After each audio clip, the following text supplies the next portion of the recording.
ഞാൻ തന്നെ പറഞ്ഞത് തന്നെ അംഗീകരിക്കപ്പെടണം. അടിസ്ഥാനങ്ങൾക്ക് ഒരു പക്ഷേ പറയപ്പെട്ട ഹദീസ് ഗ്രന്ഥങ്ങളെക്കാൾ അപ്പുറത്തും അതിന് ബഹുമാനപ്പെട്ട സ്വഹീഹുൽ ബുഖാരിയിൽ ഒരു ഹദീസ് പോലും സ്വഹീഹ് അല്ലാത്ത ഹദീസ് ഇല്ല.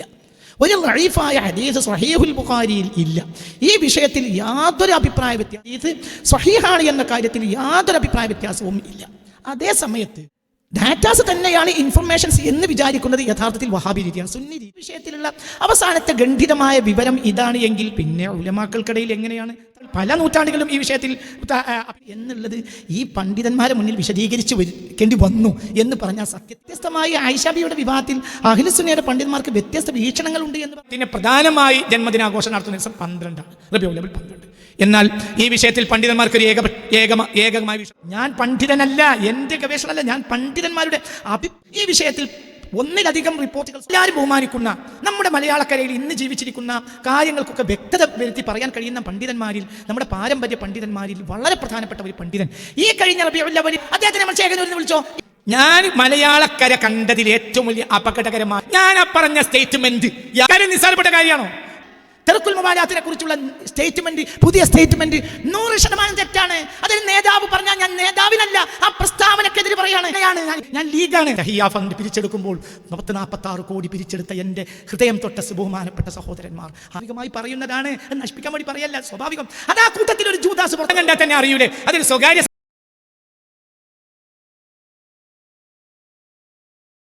അസ്സലാമു അലൈക്കും വറഹ്മത്തുള്ളാഹി. എൻ്റെ തിരുദൂതർ എന്ന പുസ്തകത്തിൻ്റെ 2 ഭാഗങ്ങളുമായി ബന്ധപ്പെട്ട് ഈ അടുത്ത ദിവസങ്ങളിൽ രൂപപ്പെട്ടു വന്ന ചില വിവാദങ്ങളെ വിശദീകരിക്കുക, അതിന് ഒരു ക്ലാരിഫിക്കേഷൻ നൽകുക എന്ന ലക്ഷ്യത്തിലാണ് ഈ സന്ദർഭത്തിൽ ഞാൻ നിങ്ങളുടെ മുന്നിലിരിക്കുന്നത്. ഹബീബായ നബി സല്ലല്ലാഹു അലൈഹി വസല്ലമയുടെ തങ്ങളുമായി ബന്ധപ്പെട്ട പ്രധാനപ്പെട്ട 3 ഭാഗങ്ങൾ, 2 ഭാഗങ്ങൾ പുറത്തിറങ്ങി. 3-ാമത്തെ ഭാഗം വളരെ പ്രധാനപ്പെട്ട ഒരു വിഷയം 2027 തുടക്കത്തിൽ, അടുത്ത വർഷത്തിൻ്റെ തുടക്കത്തിൽ പ്രസിദ്ധീകരിക്കാൻ കഴിയും എന്നാണ് എൻ്റെ വിശ്വാസം. അള്ളാഹു സഹായിച്ചാൽ അള്ളാഹു സഹായിക്കട്ടെ. അതിൻ്റെ 2 ഭാഗങ്ങൾ, തിരുദൂതർ എന്ന പുസ്തകത്തിന് നിയോഗം, നിറവ് എന്ന 2 ഭാഗങ്ങൾ പുറത്തിറങ്ങിക്കഴിഞ്ഞു. തിരുദൂതർ നിയോഗം എന്ന പുസ്തകം ഹബീബായ നബി സല്ലല്ലാഹു അലൈഹി വസല്ലമയുടെ രാഷ്ട്രീയ ജീവിതം, നബി സല്ലല്ലാഹു അലൈഹി വസല്ലമയുടെ സൈനിക നീക്കങ്ങൾ, നബി സല്ലല്ലാഹു അലൈഹി വസല്ലമ തങ്ങളുടെ സാമൂഹികമായ ഇടപെടലുകൾ, അതുകൊണ്ട് ലോകത്തിന് വന്നിട്ടുള്ള നേട്ടങ്ങൾ, അവിടുത്തെ കാരുണ്യം, അവിടുത്തെ നീതി, അവിടുത്തെ രാഷ്ട്രീയപരമായ നീക്കങ്ങൾ കൊണ്ട് ഏഷ്യൻ രാജ്യങ്ങളിൽ, ഏഷ്യൻ ആഫ്രിക്കൻ രാജ്യങ്ങളിൽ എന്നല്ല യൂറോപ്പിൽ, എന്നല്ല ലോകത്ത് മുഴുവനും വന്നിട്ടുള്ള കരുണാർദ്രമായ നന്മ നിറഞ്ഞ പിൽക്കാലത്ത് വന്ന സാഹചര്യങ്ങൾ, ഇതെല്ലാമാണ് തിരുദൂതർ നിയോഗം എന്ന പുസ്തകത്തിൽ വിശദീകരിച്ചിട്ടുള്ളത്.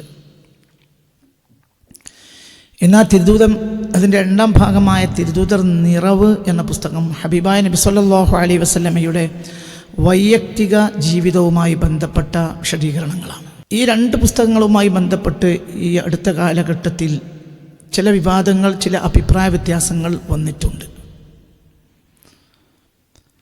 1-ാം പുസ്തകമായ തിരുദൂതർ നിയോഗം എന്ന പുസ്തകത്തിൽ നബി സല്ലല്ലാഹു അലൈഹി വസല്ലമ തങ്ങൾ നടത്തിയ സൈനിക നീക്കങ്ങൾ ഒരിക്കലും മതപ്രചാരണത്തിന് വേണ്ടിയായിരുന്നില്ല എന്ന് അതിവിശദമായും വ്യക്തമായും ആർക്കും മനസ്സിലാക്കാൻ കഴിയുന്ന വിധത്തിലും വിശദീകരിച്ചിട്ടുണ്ട്.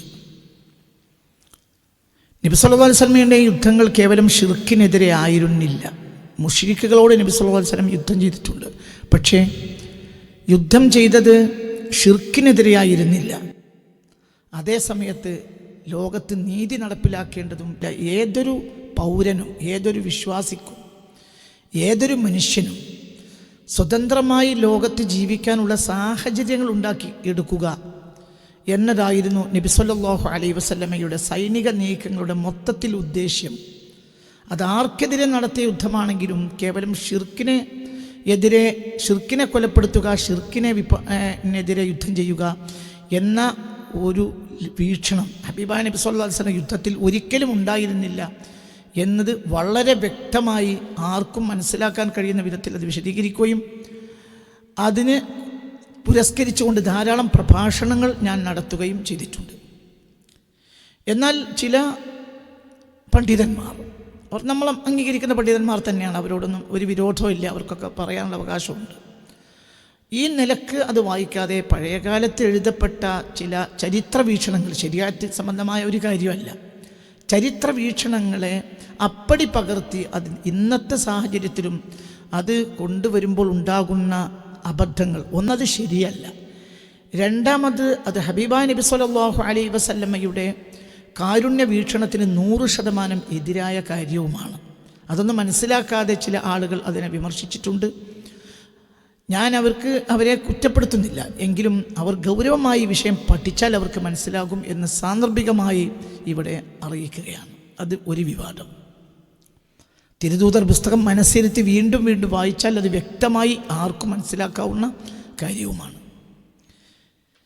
എന്നാൽ തിരുദൂതരുമായി ബന്ധപ്പെട്ട സല്ലല്ലാഹു അലൈഹി വസല്ലം എൻ്റെ രണ്ടാമത്തെ പുസ്തകമായ തിരുദൂതർ നിറവ് എന്ന പുസ്തകത്തിൽ ഹബീബ നബി സല്ലല്ലാഹു അലൈഹി വസല്ലമയുടെ വൈയക്തിക ജീവിതം, നുബുവത്തിന് മുമ്പ് നുബുവത്തിന് ശേഷം, വളരെ കൃത്യമായി അപ്ഡേറ്റഡായി അവിടുത്തെ ജീവിത വീക്ഷണം, ഹബീബ നബി സല്ലല്ലാഹു അലൈഹി വസല്ലമയുടെ ജീവിതത്തിൽ നിന്ന് മനസ്സിലാക്കേണ്ട കാര്യങ്ങൾ, ഹബീബ നബി സല്ലല്ലാഹു അലൈഹി വസല്ലമ തങ്ങൾക്ക് പല ആളുകളും മനസ്സിലാക്കിയതുപോലെയല്ല, നിറവല്ലാതെ ഒന്നും അവിടുത്തെ ജീവിതത്തിൽ ഇല്ല, ഒരു കമ്മിയുമില്ല, എല്ലാം നിറവായിരുന്നു എന്ന് വളരെ വിശദീകരിച്ച് ആ പുസ്തകത്തിൽ പറഞ്ഞിട്ടുണ്ട്. അക്കൂട്ടത്തിൽ പുണ്യ റസൂൽ മുസ്തഫ സല്ലല്ലാഹു അലൈഹി വസല്ലമ തങ്ങളുടെ വൈവാഹിക ജീവിതത്തിൽ, അതായത് വിവാഹത്തിന് വേണ്ടി ഒരു പുസ്തകം എഴുതിയതല്ല, നബി സല്ലല്ലാഹു അലൈഹി വസല്ലമയുടെ നിറവിൻ്റെ ഭാഗമായി എല്ലാം അവിടുന്ന് നിറവാണ്. നുബുവത്തിന് മുമ്പും നിറവാണ്, നുബുവത്തിന് ശേഷവും നിറവാണ്. നിറവല്ലാതെ ഒന്നും പുണ്യ റസൂലുള്ളാഹി തങ്ങളുടെ ജീവിതത്തിലില്ല. അവർ സമ്പൂർണ്ണമായി അൽ ഇൻസാനുൽ കാമിൽ, ഹബീബ നബി സല്ലല്ലാഹു അലൈഹി വസല്ലമ സമ്പൂർണ്ണ മനുഷ്യനാണ്. പൂർണ്ണൻ എന്ന് പറഞ്ഞാൽ പൂർണ്ണൻ. ഇനി ഒരു സൃഷ്ടിക്ക് അതിനപ്പുറത്ത് പൂർണ്ണനാകാൻ കഴിയില്ല. യതീമായപ്പോൾ പൂർണ്ണൻ, പിതാവ് നേരത്തെ മരിച്ചപ്പോൾ പൂർണ്ണൻ, ഉമ്മ 6-ാം വയസ്സിൽ മരിച്ചപ്പോൾ പൂർണ്ണൻ, 8-ാം വയസ്സിൽ പിതാമഹൻ മരിച്ചപ്പോൾ പൂർണ്ണൻ, പിന്നീട് ദരിദ്രനായ അബൂ ത്വാലിബിൽ ഏൽപ്പിക്കപ്പെട്ടപ്പോൾ പൂർണ്ണൻ, പിന്നീട് തന്നെക്കാൾ 15 വയസ്സുള്ള ആട് മേച്ചപ്പോൾ പൂർണ്ണൻ, പിന്നീട് സിറിയയിലെ കച്ചവടത്തിന് പോയപ്പോൾ പൂർണ്ണൻ, പിന്നീട് തന്നെക്കാൾ 15 വയസ്സ് കൂടുതലുള്ള ഒരു സ്ത്രീയെ വിവാഹം ചെയ്തപ്പോൾ പൂർണ്ണൻ, പിന്നീട് നുബുവത്ത് ലഭിച്ചപ്പോൾ ആ സമ്പൂർണ്ണതയാണ് ഹബീബ റസൂലുള്ളാഹി സ്വല്ലല്ലാഹു അലൈഹി വസല്ലമയുടെ ജീവിതത്തിൽ ആസകലം നമുക്ക് കാണാൻ കഴിയുക. ഒരാൾക്കും ഒരു മുട്ടുസൂചിയുടെ മുനയുള്ള അളവിൽ പോലും ഹബീബ നബി സല്ലല്ലാഹു അലൈഹി വസല്ലമ തങ്ങളുടെ ജീവിതത്തിൽ ഒരു മൈന്യൂട്ട് പോയിന്റിൽ ഒരു കമ്മി കണ്ടെത്താൻ കഴിയില്ല എന്ന് അതിമനോഹരമായി, വളരെ ചെറുതാണെങ്കിലും ആ പുസ്തകത്തിൽ വിശദീകരിച്ചിട്ടുണ്ട്. എനിക്ക് കഴിയാവുന്നതിൻ്റെ പരമാവധി, ഇനി അതിനപ്പുറം ഒരാൾക്ക് കഴിയില്ല എന്നല്ല, എനിക്ക് കഴിയാവുന്നതിൻ്റെ പരമാവധി ഞാൻ ആ പുസ്തകത്തിൽ ആത്മാർത്ഥത പുലർത്തിയിട്ടുണ്ട് ഇൻഷാ അല്ലാഹ്. അതേ സമയത്ത് കൂട്ടം വിശദീകരിക്കുന്ന കൂട്ടത്തിൽ പുണ്യ നബി സല്ലല്ലാഹു അലൈഹി വസല്ലമയുടെ വൈവാഹിക ജീവിതം, സൗദ ബീവിയെ കല്യാണം കഴിച്ചത്, ആയിഷ ബീവിയെ കല്യാണം കഴിച്ചത്, സൊഫിയ ബീവിയെ കല്യാണം കഴിച്ചത്, ഉമ്മു ഹബീബ ബീവിയെ കല്യാണം കഴിച്ചത്, സൈനബ് ബിൻത് ജഹ്ഷിനെ കല്യാണം കഴിച്ചത്, റളിയല്ലാഹു അൻഹും കുല്ലി വാഹിദിൻ മിൻഹും അജ്മഈൻ. ഇങ്ങനെ ഓരോരുത്തര മഹദികളെയും കല്യാണം കഴിച്ചപ്പോൾ അതിൻ്റെ പിന്നിലുള്ള സാഹചര്യം, ചിലപ്പോൾ അവരുടെ വിവാഹപ്രായം, ഇങ്ങനെ എല്ലാ കാര്യങ്ങളും എനിക്ക് കഴിയാവുന്ന വിധത്തിൽ ഞാൻ അവിടെ വിശദീകരിച്ചിട്ടുണ്ട്.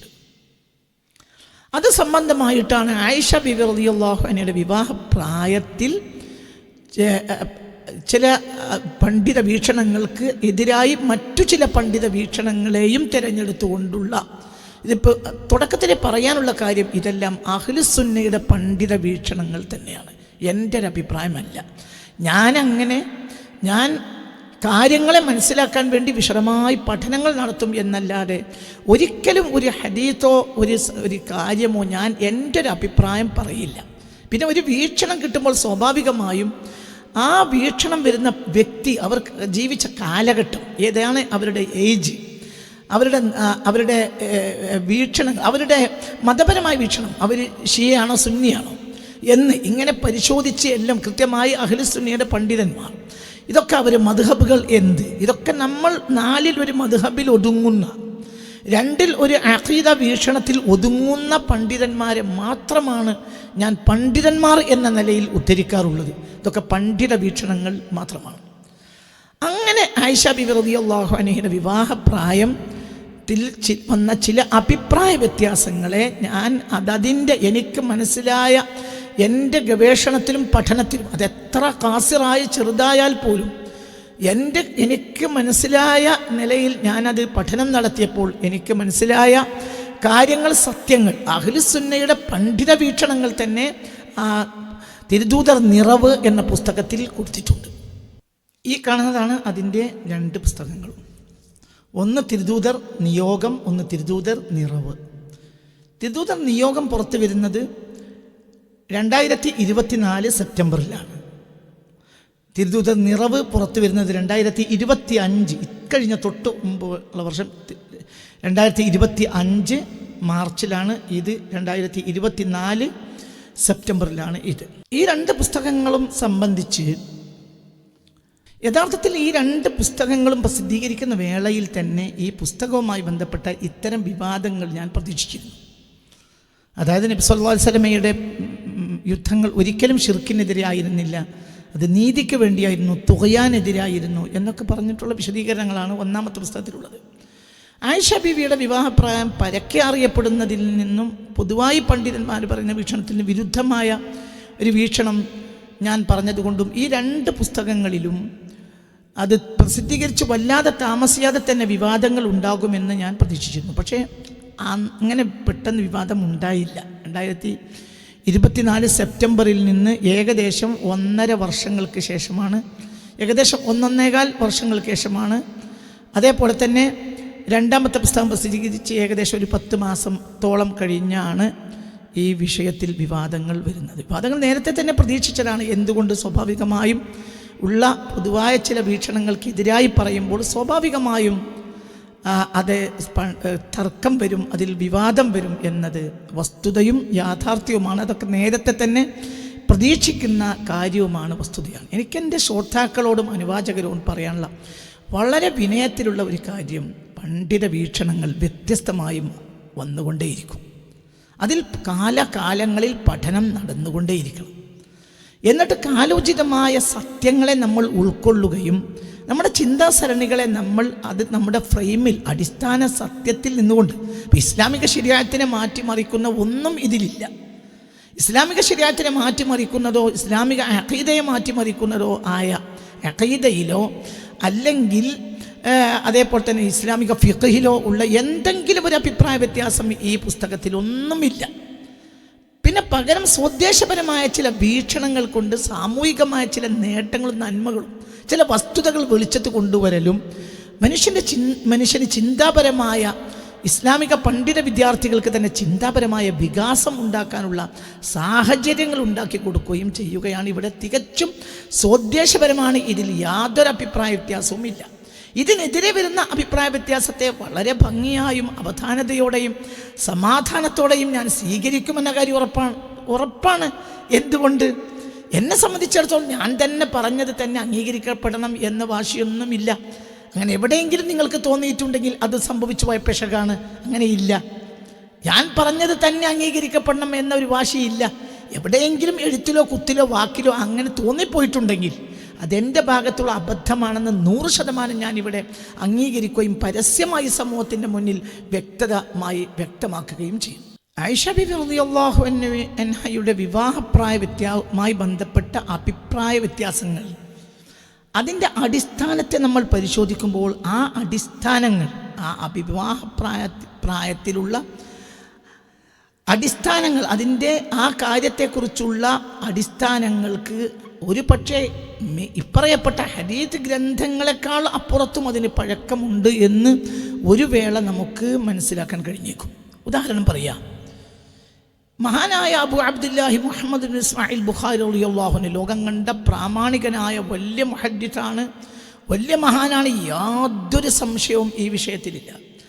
ആ മഹാനേക്കാളും നേരത്തെ ജീവിച്ച ആളാണ് ബഹുമാനപ്പെട്ട മഹാനായ ഇബ്നു ഹിഷാം റളിയല്ലാഹു അൻഹു. ഇമാം ബുഖാരി റളിയല്ലാഹു അൻഹുവിൻ്റെ ജനനം AD 810 അതിനു മുമ്പ് ജനിക്കുകയും ജീവിക്കുകയും ചെയ്ത മഹാനാണ് ഇബ്നു ഹിഷാം റളിയല്ലാഹു അൻഹു. നേരത്തെ ജനിച്ച് നേരത്തെ ജീവിതം തുടങ്ങിയ ആളാണ് മഹാനവർകൾ. അല്പം സമകാലികനാണെങ്കിലും ബഹുമാനപ്പെട്ട ഇബ്നു ഹിഷാം റളിയല്ലാഹു അൻഹു അതിനേക്കാൾ നേരത്തെ ജനിച്ച് ജീവിതം തുടങ്ങിയ പഠനം തുടങ്ങിയ വ്യക്തിയാണ്. ബഹുമാനപ്പെട്ട ഇബ്നു ഹിശാം റളിയല്ലാഹു അൻഹുവിൻ്റെ താരീഖിൻ്റെ ഗ്രന്ഥം തന്നെ AD 799 വഫാത്തായ സിയാദ് ബിൻ അബ്ദുല്ലാഹിൽ ബുഖാഇ റളിയല്ലാഹു അൻഹുവിൻ്റെ ചരിത്ര ഗ്രന്ഥത്തെ ആസ്പദമാക്കി വന്നതാണ് ബഹുമാനപ്പെട്ട ഇബ്നു ഹിശാമിൻ്റെ താരീഖ്. അതായത് സിയാദ് ബിൻ അബ്ദുല്ലാഹിൽ ബുഖാഇ 799 വഫാത്താവുന്നത്. സിയാദ് ബിൻ അബ്ദുല്ലാഹിൽ ബുഖാഇ റളിയല്ലാഹു അൻഹുവിൻ്റെ വീക്ഷണം അനുസരിച്ചും അതിനെ തുടർന്ന് ഗ്രന്ഥരചന നടത്തിയ മഹാനായ ഇബ്നു ഹിശാം റളിയല്ലാഹു അൻഹുവിൻ്റെ വീക്ഷണം അനുസരിച്ചും ആയിഷ ബിബി റളിയല്ലാഹു അൻഹ ഇസ്ലാമിൻ്റെ ആദ്യ കാലഘട്ടത്തിൽ തന്നെ ഒന്നാം കാലത്ത് തന്നെ വിശ്വസിച്ച മഹദികളിൽ ഒരാളാണ്. ബഹുമാനപ്പെട്ട ഇബ്നു ഹിശാം റളിയല്ലാഹു അൻഹു തന്നെ സിയാദ് ബിൻ അബ്ദുല്ലാഹിൽ ബുഖാഇയും റളിയല്ലാഹു അൻഹുമ അവർ ഇത് റിപ്പോർട്ട് ചെയ്യുന്നത് ബഹുമാനപ്പെട്ട ഇബ്നു ഇസ്ഹാഖിൽ നിന്നാണ് റളിയല്ലാഹു അൻഹു. ഇബ്നു ഇസ്ഹാഖ് റളിയല്ലാഹു അൻഹു പ്രാമാണികനായ താരീഖിയുമാണ്, പണ്ഡിതനുമാണ് എന്ന കാര്യത്തിൽ ലോക ചരിത്രത്തിൽ തർക്കമില്ല. എന്തുകൊണ്ട്?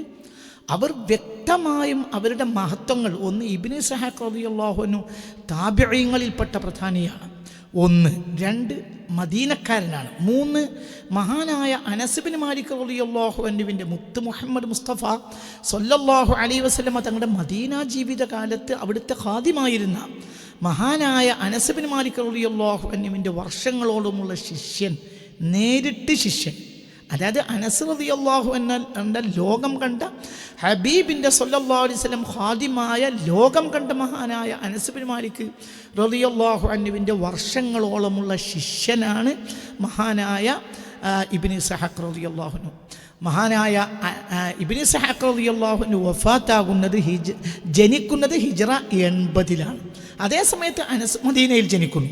ഇബ്നു ഇസ്ഹാഖ് റളിയല്ലാഹു അൻഹു ഹിജ്റ 80-ൽ മദീനയിൽ ജനിക്കുന്നു. അനസ് റളിയല്ലാഹു അൻഹു ഹിജ്റ 93-ൽ മദീനയിൽ മരിക്കുന്നു. അതായത് ഇബ്നു ഇസ്ഹാഖ് റളിയല്ലാഹു അൻഹു ജനിച്ചിട്ട് 13 വർഷം കഴിഞ്ഞിട്ടാണ് ലോകം കണ്ട സ്വഹാബിയായ അനസ് റളിയല്ലാഹു അൻഹു വഫാത്താകുന്നത്. ഇനി അസ്മാ ബീവിയും ഇവരും തമ്മിലുള്ള ദൈർഘ്യം അതും വളരെ അടുത്തിട്ടാണ്. ആയിഷ ബീവി റളിയല്ലാഹു അൻഹയുടെ ജ്യേഷ്ഠത്തിയാണ് അസ്മാ ബിൻത് അബീ ബക്കർ റളിയല്ലാഹു അൻഹ. ഈ മേൽ വിഷയത്തിൽ ഏറ്റവും ചർച്ചയ്ക്ക് വിധേയമാക്കപ്പെടേണ്ട ഒരു മഹദിയാണ് അസ്മാ ബീവി റളിയല്ലാഹു അൻഹ, ആയിഷ ബീവിയെ പോലെ തന്നെ റളിയല്ലാഹു അൻഹുമ. അസ്മാ ബീവി റളിയല്ലാഹു അൻഹ വഫാത്താകുന്നത് ഹിജ്റ 73-ലാണ്. അതിൻ്റെ 7-ാം കൊല്ലം മഹാനായ ഇബ്നു ഇസ്ഹാഖ് റളിയല്ലാഹു അൻഹു ജനിക്കുന്നുണ്ട്. അതായത് അസ്മാ ബീവി റളിയല്ലാഹു അൻഹയെയും ആയിഷ ബീവി റളിയല്ലാഹു അൻഹയെയും നേരിട്ട് കണ്ട വലിയ വലിയ സിഖത്തുള്ള വലിയ മഹാരത്നങ്ങൾ, സ്വഹാബികളും താബിഈങ്ങളുമായ മഹാരത്നങ്ങളെ നേരിട്ട് കണ്ട് കാര്യങ്ങൾ മനസ്സിലാക്കിയ ആളാണ് ബഹുമാനപ്പെട്ട ഇബ്നു ഇസ്ഹാഖ് റളിയല്ലാഹു അൻഹു. ഇബ്നു ഇസ്ഹാഖ് അങ്ങനെയുള്ള പ്രാമാണികനായ മഹാപണ്ഡിതനായ മഹാൻ താബിഈങ്ങളിൽ ഏറെ പ്രധാനിയായ ഇബ്നു ഇസ്ഹാഖിൽ നിന്ന് ബഹുമാനപ്പെട്ട സിയാദ് ബിൻ അബ്ദുല്ലാഹിൽ ബുഖാഇ റളിയല്ലാഹു അൻഹുവും മഹാനായ അതിനെ തുടർന്ന് മഹാനായ ഇബ്നു ഹിശാം റളിയല്ലാഹു അൻഹുവും ഉദ്ധരിക്കുന്നു. ഖാല ഇബ്നു ഇസ്ഹാഖ فكان هؤلاء النفر الثمانية الذين سبقوا الناس بالإسلام فصلوا وصدقوا رسول الله صلى الله عليه وسلم بما جاءه من الله. അതായത് ഇവിടെ 8 ആളുകളെ പറയുകയാണ് ഇബ്നു ഇസ്ഹാഖ് റളിയല്ലാഹു അൻഹു. ഈ പ്രാമാണികനായ മുഹദ്ദിസും താരീഖിയും എല്ലാമായ ഇബ്നു ഇസ്ഹാഖ് താബിഈങ്ങളിൽപ്പെട്ട പ്രധാനിയായ ഇബ്നു ഇസ്ഹാഖ് റളിയല്ലാഹു അൻഹു പറയാണ്, ഈ 8 ആൾ, ഇനി ഞാൻ പറയാൻ പോകുന്ന 8 ആളുകൾ ഇസ്ലാമിൽ ആദ്യകാലത്ത് തന്നെ വന്നവരാണ്. അവരാരെല്ലാം? അന്ന് ഇബ്നു ഇസ്ലാം അബി ഉബൈദ വ അബി സലമ വൽ അർഖം വ അബ്നാഉ മൽഊൻ വ ഉബൈദ ഇബ്നുൽ ഹാരിസ് വ സഈദ് ഇബ്നു സൈദ് വ ഇംറഅതുഹു വ അസ്മാഉ വ ആയിഷതു വ ഖബ്ബാബ്. ഈ 8 ആളുകൾ, അതായത് ഇതിൽ ഖബ്ബാബ് റളിയല്ലാഹു അൻഹു, അസ്മാബി, അബൂ ഉബൈദ തങ്ങളെയും അർഖമിനെ എല്ലാം പറയുന്നുണ്ട്. അതിൽപ്പെട്ട പ്രധാനപ്പെട്ട 8 ആളുകൾ ഇസ്ലാമിലേക്ക് ആദ്യകാലത്ത് സിദ്ദീഖ് റളിയല്ലാഹു അൻഹുവിനെ തുടർന്ന് ഇസ്ലാമിൽ ആദ്യകാലത്ത് കെട്ടുവന്ന ആളുകളിൽപ്പെട്ട ആളുകളാണ് അസ്മാ ബീവിയും ആയിഷ ബീവിയും എന്ന് പറയുന്നത് ആരാണ്? ആയിഷ ബീവിയെയും അസ്മാ ബീവിയെയും നേരിട്ട് കണ്ട് കാര്യങ്ങളെ മനസ്സിലാക്കിയതും ആ കാലത്ത് ഹാളിലുള്ളവരുമായ ആളുകളിൽ നിന്ന് നേരിട്ട് കാര്യം മനസ്സിലാക്കിയ താബിഈങ്ങളിൽ പ്രധാനിയായ ഇബ്നു ഇസ്ഹാഖ് റളിയല്ലാഹു അൻഹു മാത്രമല്ല 1-ാം നൂറ്റാണ്ടിലാണ് ഇബ്നു ഇസ്ഹാഖ് ജനിക്കുന്നത്, ഹിജ്റ 80.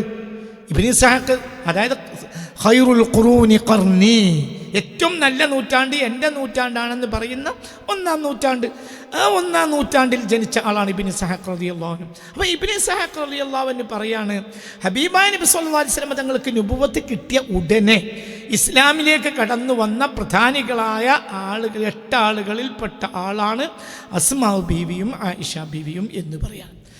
ഇവിടെ നമ്മൾ നിലവിൽ പറയുന്ന സാഹചര്യം അനുസരിച്ച് ഗവേഷണമാകുമ്പോൾ അതിനെ സംബന്ധിച്ച് പഠിക്കുകയാണ്. ആ ഗവേഷണം നമുക്ക് ഒരുപാട് കാര്യങ്ങൾ മനസ്സിലാവും. അതിൽപ്പെട്ട വിഷയമാണ് പറയുന്നത്. അങ്ങനെയാകുമ്പോൾ ഇന്ന് പരക്കെ അറിയപ്പെടുന്ന വീക്ഷണം അനുസരിച്ച് ആയിഷ ബീവി റളിയല്ലാഹു അൻഹ ജനിക്കുന്നത് AD 614 പരക്കെ പറയപ്പെടുന്ന വീക്ഷണം ആയിഷ ബീവി 614 ജനിച്ചു എന്നാണ് പൊതുവായ വീക്ഷണം. ഹബീബായ നബി സല്ലല്ലാഹു അലൈഹി വസല്ലം തങ്ങൾക്ക് നുബുവത്ത് ലഭിക്കുന്നതോ AD 610, ജനിക്കുന്നതിന് 614. അപ്പം ഇവിടെ ആയിഷ ബീവി റളിയല്ലാഹു അൻഹ 614, അതായത് നുബുവത്ത് ലഭിച്ചിട്ട് 5-ാം കൊല്ലമാണ് ആയിഷ ബീവി റളിയല്ലാഹു അൻഹ ജനിക്കുന്നതെന്നാണ് പരക്കെ അറിയുന്ന നമ്മൾ മനസ്സിലാക്കുന്ന ഒരു കാര്യം.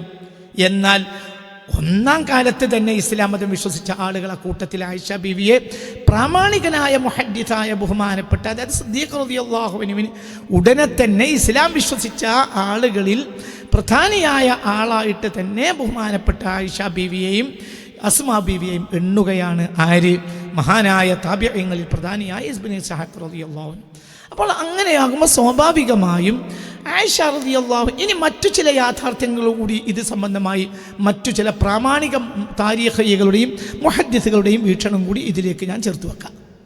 ഇതോടുകൂടി നാം ചേർത്ത് വായിക്കേണ്ട ഒരു കാര്യം എന്തെന്നാൽ, വളരെ പ്രാമാണികനായ താരീഖിയും മഹാപണ്ഡിതനുമായ ബഹുമാനപ്പെട്ട മുഫസ്സിറും മുഹദ്ദിസും മുഫസ്സിറും താരീഖിയും എല്ലാമായ ലോകം കണ്ട മഹാനും അതേപോലെ തന്നെ മഹാനായ അബൂ അബ്ദില്ല മുഹമ്മദ് ബിൻ ഇസ്മായിൽ ബുഖാരി റളിയല്ലാഹു അൻഹുവിൻ്റെ സമകാലിക പണ്ഡിതന്മാരിൽ ഒരാളുമായ ബഹുമാനപ്പെട്ട ഇമാം ഇബ്നു ജരീർ തുബരി റളിയല്ലാഹു അൻഹു അവരുടെ താരീഖിൽ മഹദിയായ ആയിഷ ബീവി റളിയല്ലാഹു അൻഹയെക്കുറിച്ച് പറയുന്നിടത്ത് ഇങ്ങനെ കാണാം.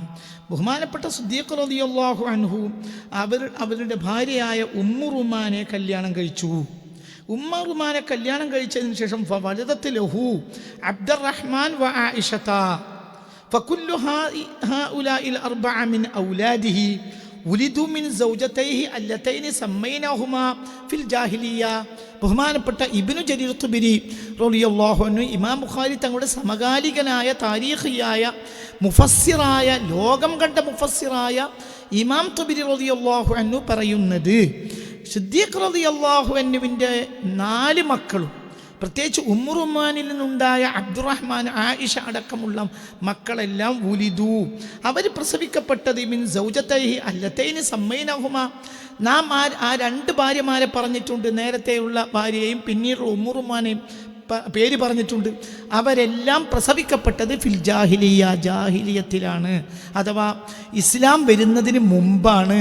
ഹബീബായ നബി സല്ലല്ലാഹു അലൈഹി വസല്ലമ തങ്ങളുടെ ബിഅ്സത്തിനും മുമ്പാണ് എന്ന് പറയുന്നത് പ്രാമാണിക മുഫസ്സിറും മുഹദ്ദിസും താരീഖിയുമായ ഇബ്നു ജരീർ തുബരി റളിയല്ലാഹു അൻഹു വ്യക്തമായി അവരുടെ താരീഖിൽ ആർക്കും കാണാൻ കഴിയുന്നതാണ്. അതായത് ഹിജ്റ AD 610 മുസ്തഫ നബി സല്ലല്ലാഹു അലൈഹി വസല്ലമയുടെ ബിഅ്സത്ത് നുബുവത്ത് വരുന്നത്. അതിനു മുമ്പാണ് ആയിഷ ബീവി പ്രസവിക്കപ്പെട്ടത് എന്ന് പറയാണ്. അത് ഏതെങ്കിലും ഡാറ്റ പറയല്ല, അഭിപ്രായം പറയാം.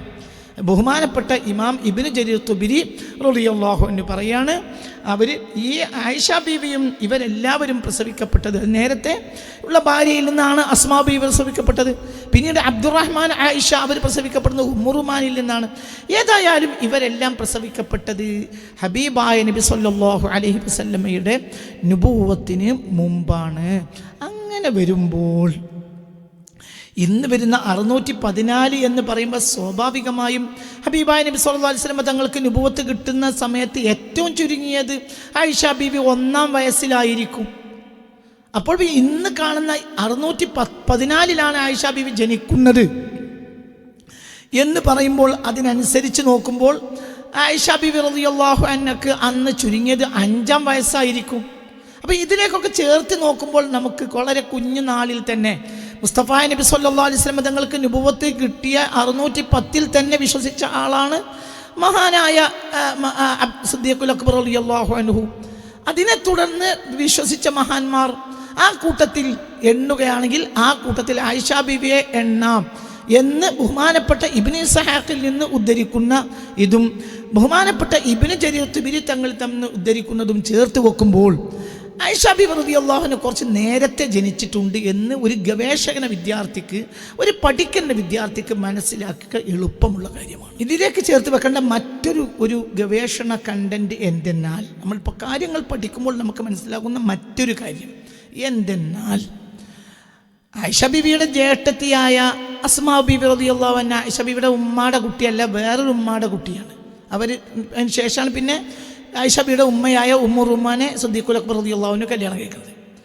അപ്പോൾ ആയിഷ ബീവിയുടെ ജ്യേഷ്ഠത്തിയായ അസ്മാ ബീവി റളിയല്ലാഹു അൻഹയും ആയിഷ ബീവിയും തമ്മിൽ 10 വയസ്സിൻ്റെ വ്യത്യാസമാണ് ഉള്ളത് എന്ന കാര്യം ലോകത്തെ താരീഖികളെല്ലാം, ഏകദേശ താരീഖികളെല്ലാം വ്യക്തമായി പറഞ്ഞ ഒരു യാഥാർത്ഥ്യമാണ്. ഉദാഹരണം പറയാം, പലരും ഈ വിഷയം പറഞ്ഞിട്ടുണ്ട്, പല താരീഖികളും ഈ കാര്യം പറഞ്ഞിട്ട് അവരൊക്കെ പ്രാമാണികരായ ആളുകളുമാണ്. കാരണം വിഷയങ്ങളും വർഷങ്ങളിലും അഭിപ്രായം, അത് താരീഖിയല്ലേ, പല വിഷയങ്ങളും നമ്മൾ താരീഖികളെ എടുക്കാറുണ്ടല്ലോ. ഹദീസുകളിൽ വ്യക്തമായി കണ്ടതിന് പോലും നേരെ എതിരായിട്ട് താരീഖിൻ്റെ അഭിപ്രായം സ്വീകരിച്ച വിഷയങ്ങളുണ്ടല്ലോ. ഞാൻ പിന്നീട് പറയാം, അങ്ങനെയുണ്ടല്ലോ, പലപ്പോഴും അങ്ങനെയുണ്ട്. എന്തുകൊണ്ട്? ചില വിഷയങ്ങളിൽ പ്രാമാണികൻ താരീഖിയായിരിക്കും. ഇവരൊക്കെ ലോകത്ത് കള്ളം പറയാത്ത വളരെ സത്യസന്ധരായി അറിയപ്പെട്ട താരീഖികളാണ് എന്ന കാര്യത്തിൽ സുവിദിതമായ വസ്തുതയുമാണത്. അങ്ങനെ അവരെ തള്ളിക്കളയാൻ പറ്റില്ല.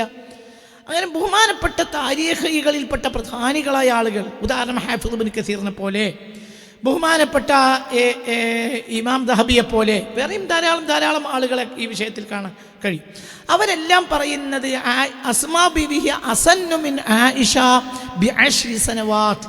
അതായത് ആയിഷ ബീവി റളിയല്ലാഹു അൻഹയും സിയറു അഅലാമിൻ നുബലായിൽ ഇതേ അഭിപ്രായം വിവിധങ്ങളായ സ്ഥലത്ത് ഇമാം ദഹബി പറയുന്നുണ്ട്. ഹിയ അസന്നു കാനത്ത് അസന്ന മിൻ ആയിഷത ബി10 സന. 10 ചില്ലാനം വയസ്സാണ് കൂടുതലുള്ളത്. ആർക്ക്? ആയിഷ ബീവിയും അസ്മാ ബീവിയും. അസന്ന വയസ്സ് കൂടുതലാണ് അസ്മാ ബീവിക്ക്, നേരത്തെയുള്ള ഉമ്മയെന്ന് പ്രസവിക്കപ്പെട്ടതാണ്.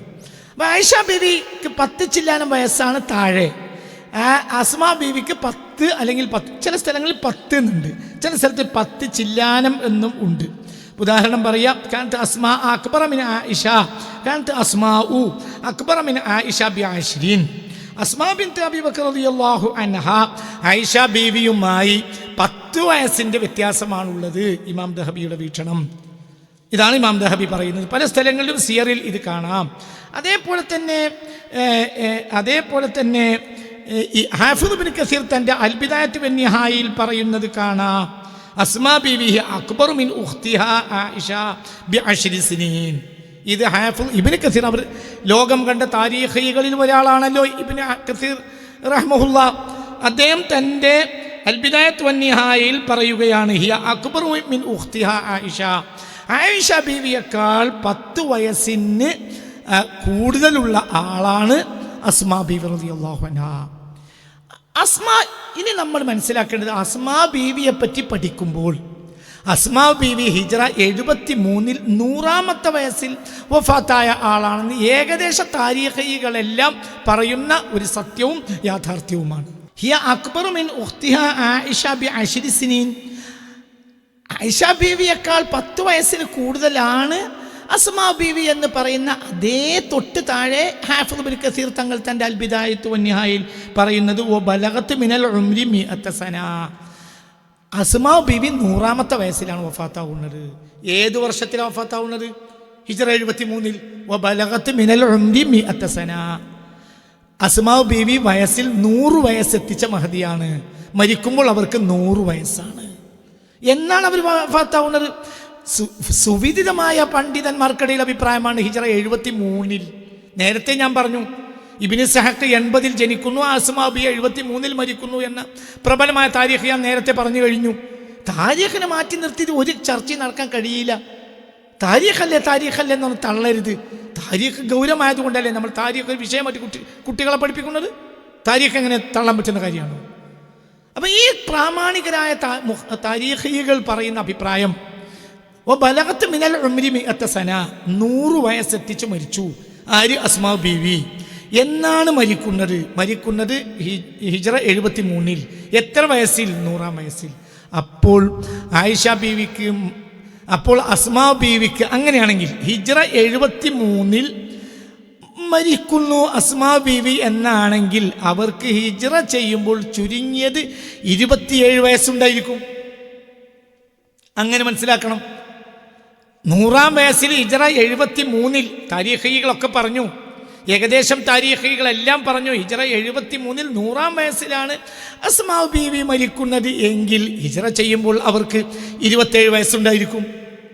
അങ്ങനെ വരുമ്പോൾ 27 വയസ്സാണ് അസ്മാ ബീവിക്ക്, ഹിജ്റ ചെയ്യുമ്പോൾ 27 വയസ്സാണ് എങ്കിൽ ഈ അക്ബറു അസന്നു മിൻ ആയിഷ ബിഅശ്രി സനവാത്ത്, ആയിഷ ബീവിക്ക് അവരെക്കാൾ ഉള്ളത് 10 വയസ്സ് ഇളമ, അസ്മാ ബീവിക്ക് ആയിഷ ബീവിയേക്കാൾ കൂടുതൽ 10 വയസ്സ് കൂടുതൽ. അപ്പോൾ ഹിജ്റ ചെയ്യുമ്പോൾ ആയിഷ ബീവി റളിയല്ലാഹു അൻഹാ, ആയിഷ ബീവി റളിയല്ലാഹു അൻഹക്ക് വയസ്സ് 17. അങ്ങനെ കണക്കാക്കാം, അങ്ങനെ കണക്കാക്കേണ്ടി വരും.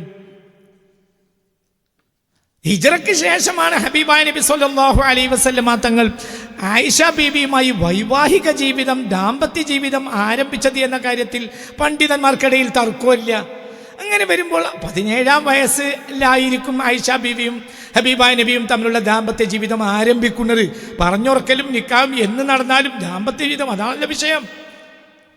അതെപ്പോഴും നടക്കാലോ, നിക്കാഹി എന്നും നടക്കാലോ. അതേ സമയത്ത് വൈവാഹിക ജീവിതം, പുരുഷൻ സ്ത്രീ എന്ന നിലയിൽ അവരുടെ ദാമ്പത്യ ജീവിതം ആരംഭിക്കുന്നത് ഹിജ്റയ്ക്ക് ശേഷമാണ് എന്ന കാര്യത്തിൽ മുസ്ലിം പണ്ഡിത ലോകത്ത് അഭിപ്രായ വ്യത്യാസം തന്നെ ഇല്ല. അപ്പം അങ്ങനെ വരുമ്പോൾ ആയിഷ ബീവി റളിയല്ലാഹു അൻഹ ഹബീബായ റസൂലുള്ളാഹിയുമായി വിവാഹ ദാമ്പത്തിക ജീവിതം ആരംഭിക്കുമ്പോൾ ചുരുങ്ങിയത് 17 വയസ്സെങ്കിലും ഉണ്ടായിരിക്കും എന്ന് ഈ പ്രമാണങ്ങളെല്ലാം കൂട്ടിവെച്ചാൽ ഒരല്പബുദ്ധിക്ക് പോലും എളുപ്പത്തിൽ മനസ്സിലാവും.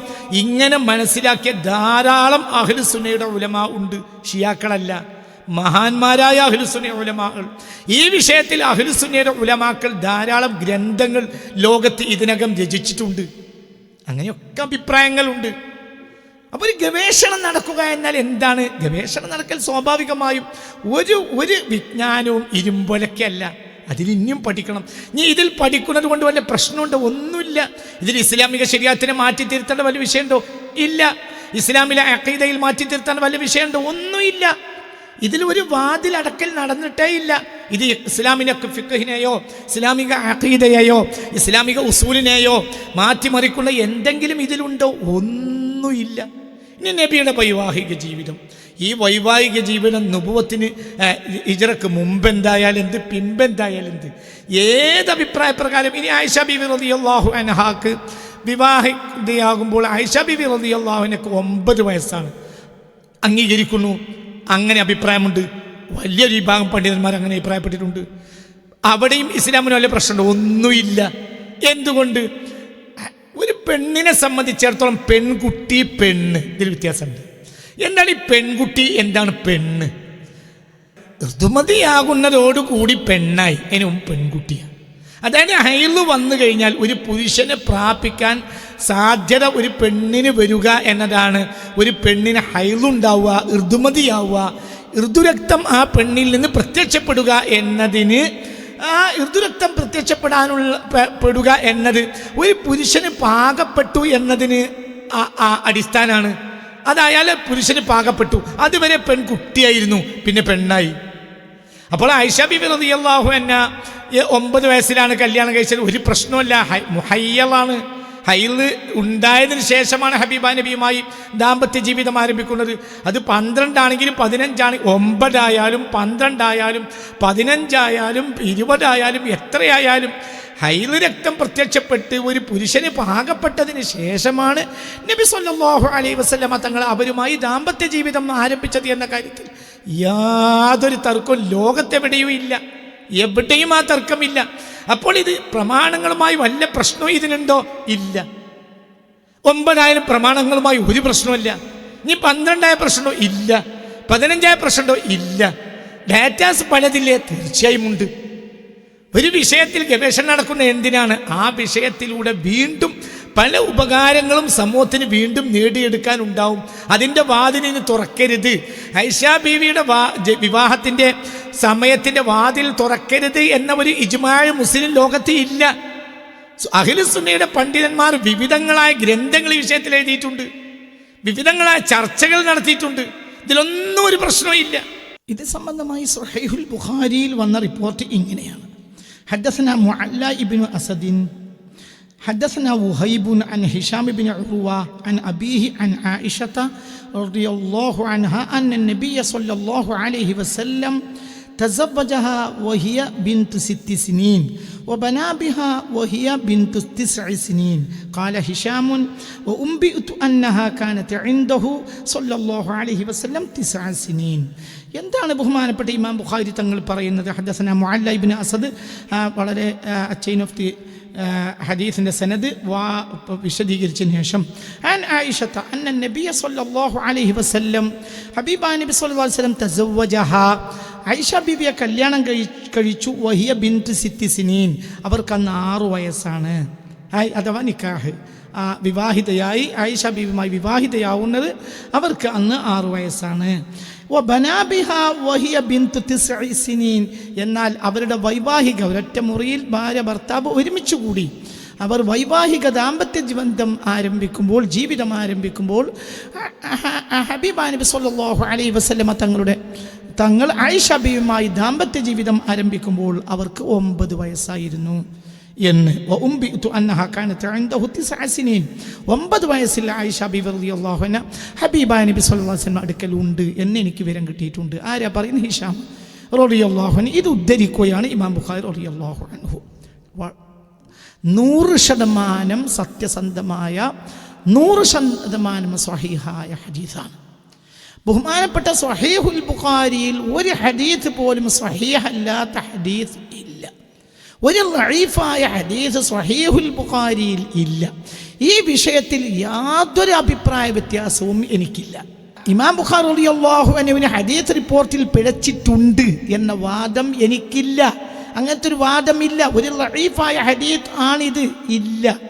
യാതൊരു അഭിപ്രായ വ്യത്യാസവും ഈ വിഷയത്തിൽ, ഈ ഹദീസ് സ്വഹീഹാണ് എന്ന കാര്യത്തിൽ യാതൊരു അഭിപ്രായ വ്യത്യാസവും ഇല്ല. അതേ സമയത്ത് ഹദീസിനെയൊക്കെ മനസ്സിലാക്കുമ്പോൾ ആ ഹദീസിനെ മനസ്സിലാക്കേണ്ടത് ആ ഹദീസുകളെല്ലാം, അത് ഏത് തരം ഹദീസ് ആയാലും, ഹദീസ് എന്നാൽ കേവലം ആ ഹദീസ് എന്നത് അല്ല യഥാർത്ഥത്തിൽ അറിവ് എന്ന് മനസ്സിലാക്കണം. അതായത് ഇൻഫർമേഷൻസും ഡാറ്റാസും കൃത്യമായി വ്യത്യാസമുണ്ട്. ഇൻഫർമേഷൻസ് വേറെ, ഡാറ്റാസ് വേറെ. ഹദീസുകൾ എന്നാൽ അത് ഡാറ്റാസാണ്. ചിലപ്പോൾ അത് തന്നെ ഇൻഫർമേഷൻ ആവാം, ചിലപ്പോൾ അത് ഇൻഫർമേഷൻ ആവാതെയും ഇരിക്കാം. രണ്ടിനും വ്യത്യാസങ്ങളുണ്ട്, സാധ്യതകളുണ്ട്.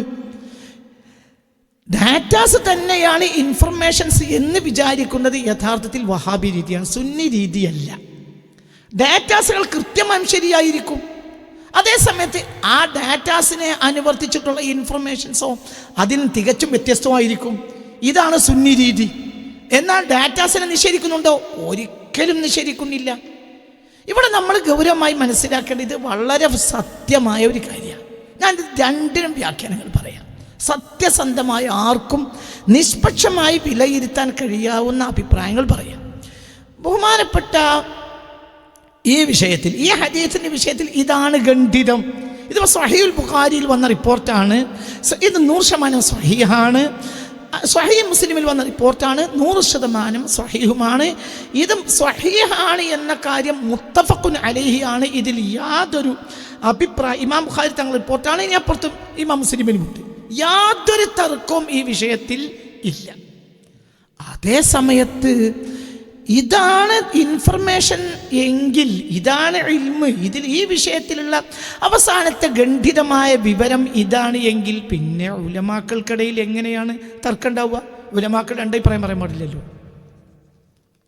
ഉലമാക്കൾ ഈ വിഷയത്തിൽ രണ്ടഭിപ്രായം. അഹ്ലുസുന്നയുടെ ഉലമാക്കൾ, പഴയ ഉലമാക്കളല്ല, പുതിയ ഉലമാക്കൾ പല നൂറ്റാണ്ടുകളിലും ഈ വിഷയത്തിൽ അഭിപ്രായങ്ങൾ വന്നിട്ടുണ്ട്. അതല്ല, ഈ ഡാറ്റ തന്നെയാണ് ഇൻഫർമേഷൻ എങ്കിൽ, ഡാറ്റയും ഇൻഫർമേഷൻ രണ്ടാണ് എന്ന വിജ്ഞാനം നമ്മൾ ആദ്യമായി മനസ്സിലാക്കണം. ഇത് തന്നെയാണ് ഇൻഫർമേഷൻ, ഇത് തന്നെയാണ് വിജ്ഞാനം എന്നുണ്ടെങ്കിൽ ഇതിൽ പണ്ഡിതന്മാർ ഇത് ഖണ്ഡിതമാവുമല്ലോ. പണ്ഡിതന്മാർ പിന്നെ തർക്കിക്കാൻ പാടില്ലല്ലോ. ആര്? ഷിയാക്കളല്ല, അഹ്ലുസുന്നയുടെ പണ്ഡിതന്മാർ. നിങ്ങൾ നോക്കൂ, ഞാൻ ഒറ്റ ഉദാഹരണം ആദ്യമായി നിങ്ങളോട് പറയാം. ഇന്ന് ലോകം പരക്കെ സുന്നി സൂഫി ലോകം, നവസൂഫി ലോകം പ്രത്യേകിച്ചും പ്രാമാണികനായ ലോകത്ത് അറിയപ്പെടുന്ന ഏറ്റവും പ്രധാനപ്പെട്ട പണ്ഡിതൻ എന്ന് നവ സൂഫികളും ലിബറൽ സൂഫികളും പൊതുവായ സൂഫികളും ലോകത്തെ കോടിക്കണക്കായ മുസ്ലിം സമൂഹവും പ്രാമാണികനായ ആധുനിക പണ്ഡിതൻ എന്ന് പറയപ്പെടുന്ന പണ്ഡിതനല്ല ഡോക്ടർ ഹംസ യൂസുഫ്. ഈ വ്യക്തിയും നമ്മളും തമ്മിൽ ചില്ലറ അഭിപ്രായ വ്യത്യാസമുണ്ട്. അദ്ദേഹം പണ്ഡിതനാണെന്ന കാര്യത്തിൽ യാതൊരു അഭിപ്രായ വ്യത്യാസവും എനിക്കില്ല. അതേ സമയത്ത് അറബ് ലോകത്തെ ഇന്ന് ബാധിച്ചിട്ടുള്ള ഒരു ഇബ്നു തൈമിയ്യൻ ടച്ച്, അത് യാതൊരു ബാരിയറുമില്ലാതെ നേരെ മലയാളക്കരയിലേക്ക് ഇറക്കുമതി ചെയ്യുകയോ അത് മലയാളക്കരയിൽ അവതരിപ്പിക്കുകയോ ചെയ്യരുത് എന്നാണ് എൻ്റെ വീക്ഷണം. അതായത് അറബ് ലോകത്ത് പൊതുവായി ഒരു തരം ഇബ്നു തൈമിയ്യൻ ഭൂതം ബാധിച്ചിട്ടുണ്ട്. അത് ഈ പറയപ്പെട്ട വ്യക്തികളെ എല്ലാവരെയും ബാധിച്ചിട്ടുണ്ട്. അവർ അമേരിക്കയിലെ പണ്ഡിതന്മാരായാലും ആഫ്രിക്കയിലെ പണ്ഡിതന്മാരായാലും അറബ് ലോകവുമായി ബന്ധപ്പെടുന്ന പല പണ്ഡിതന്മാരും ഇന്ന് ഒരുതരം ഇബ്നു തൈമിയ്യൻ വീക്ഷണം അവരെ ബാധിച്ചതുപോലെയുണ്ട്. അതാകട്ടെ, ഇബ്നു തൈമിയ്യക്ക് വാതിലടച്ചൊരു ജനതയാണ് നമ്മൾ. ഒരു ബാരിയറുമില്ലാതെ അവരെ അത് അങ്ങനെ തന്നെ ഇവിടെ ഇറക്കുമതി ചെയ്യരുത് എന്നാണ് എൻ്റെ അഭിപ്രായം. ഈ വീക്ഷണം ഇനി സുന്നി നാടുകളിലും അവിടുത്തെ പണ്ഡിതന്മാരിലും മുഴുവനും വരുമ്പോൾ ലോകത്തെ ഏറ്റവും ശുദ്ധമായി നിലനിൽക്കുന്ന ഒരു നാടാണ് മലബാർ. അത് നശിക്കാൻ പാടില്ല. അതുകൊണ്ടാണ് ഒരു ബാരിയറും ഇല്ലാതെ ഇങ്ങോട്ട് കൊണ്ടുവരുതെന്ന് പറഞ്ഞത്. അല്ലാതെ ഡോക്ടർ ഹംസ യൂസുഫിൻ്റെ പാണ്ഡിത്യത്തിലോ അദ്ദേഹത്തിൻ്റെ പ്രതിബദ്ധത്തിലോ എന്നല്ല, ലോകത്ത് ഇന്ന് അറിയപ്പെടുന്ന ഏറ്റവും പ്രധാനപ്പെട്ട മുസ്ലിം ലോകത്തെ കോടാനക്കോടി ആളുകൾ അംഗീകരിക്കുന്ന 20 പണ്ഡിതന്മാരിൽ ഒരാളാണ്. ലോകത്ത് ഇന്ന് ലോകത്തെ മുസ്ലിം ലോകം അംഗീകരിക്കുന്ന 20 സുന്നി പണ്ഡിതന്മാരിൽ ഒരാളാണ് സാക്ഷാൽ ഡോക്ടർ ഹംസ യൂസുഫ്. ഹംസ യൂസുഫ് ഇത് സംബന്ധമായി പറയുന്ന വാക്കുകൾ കേൾക്കും. I had a woman who came to me and she said, we're in Medina, and she just said, you know, I have a really hard time with Aisha's age. You know, I told her, I said, listen, first of all, there's debate about her age, all right?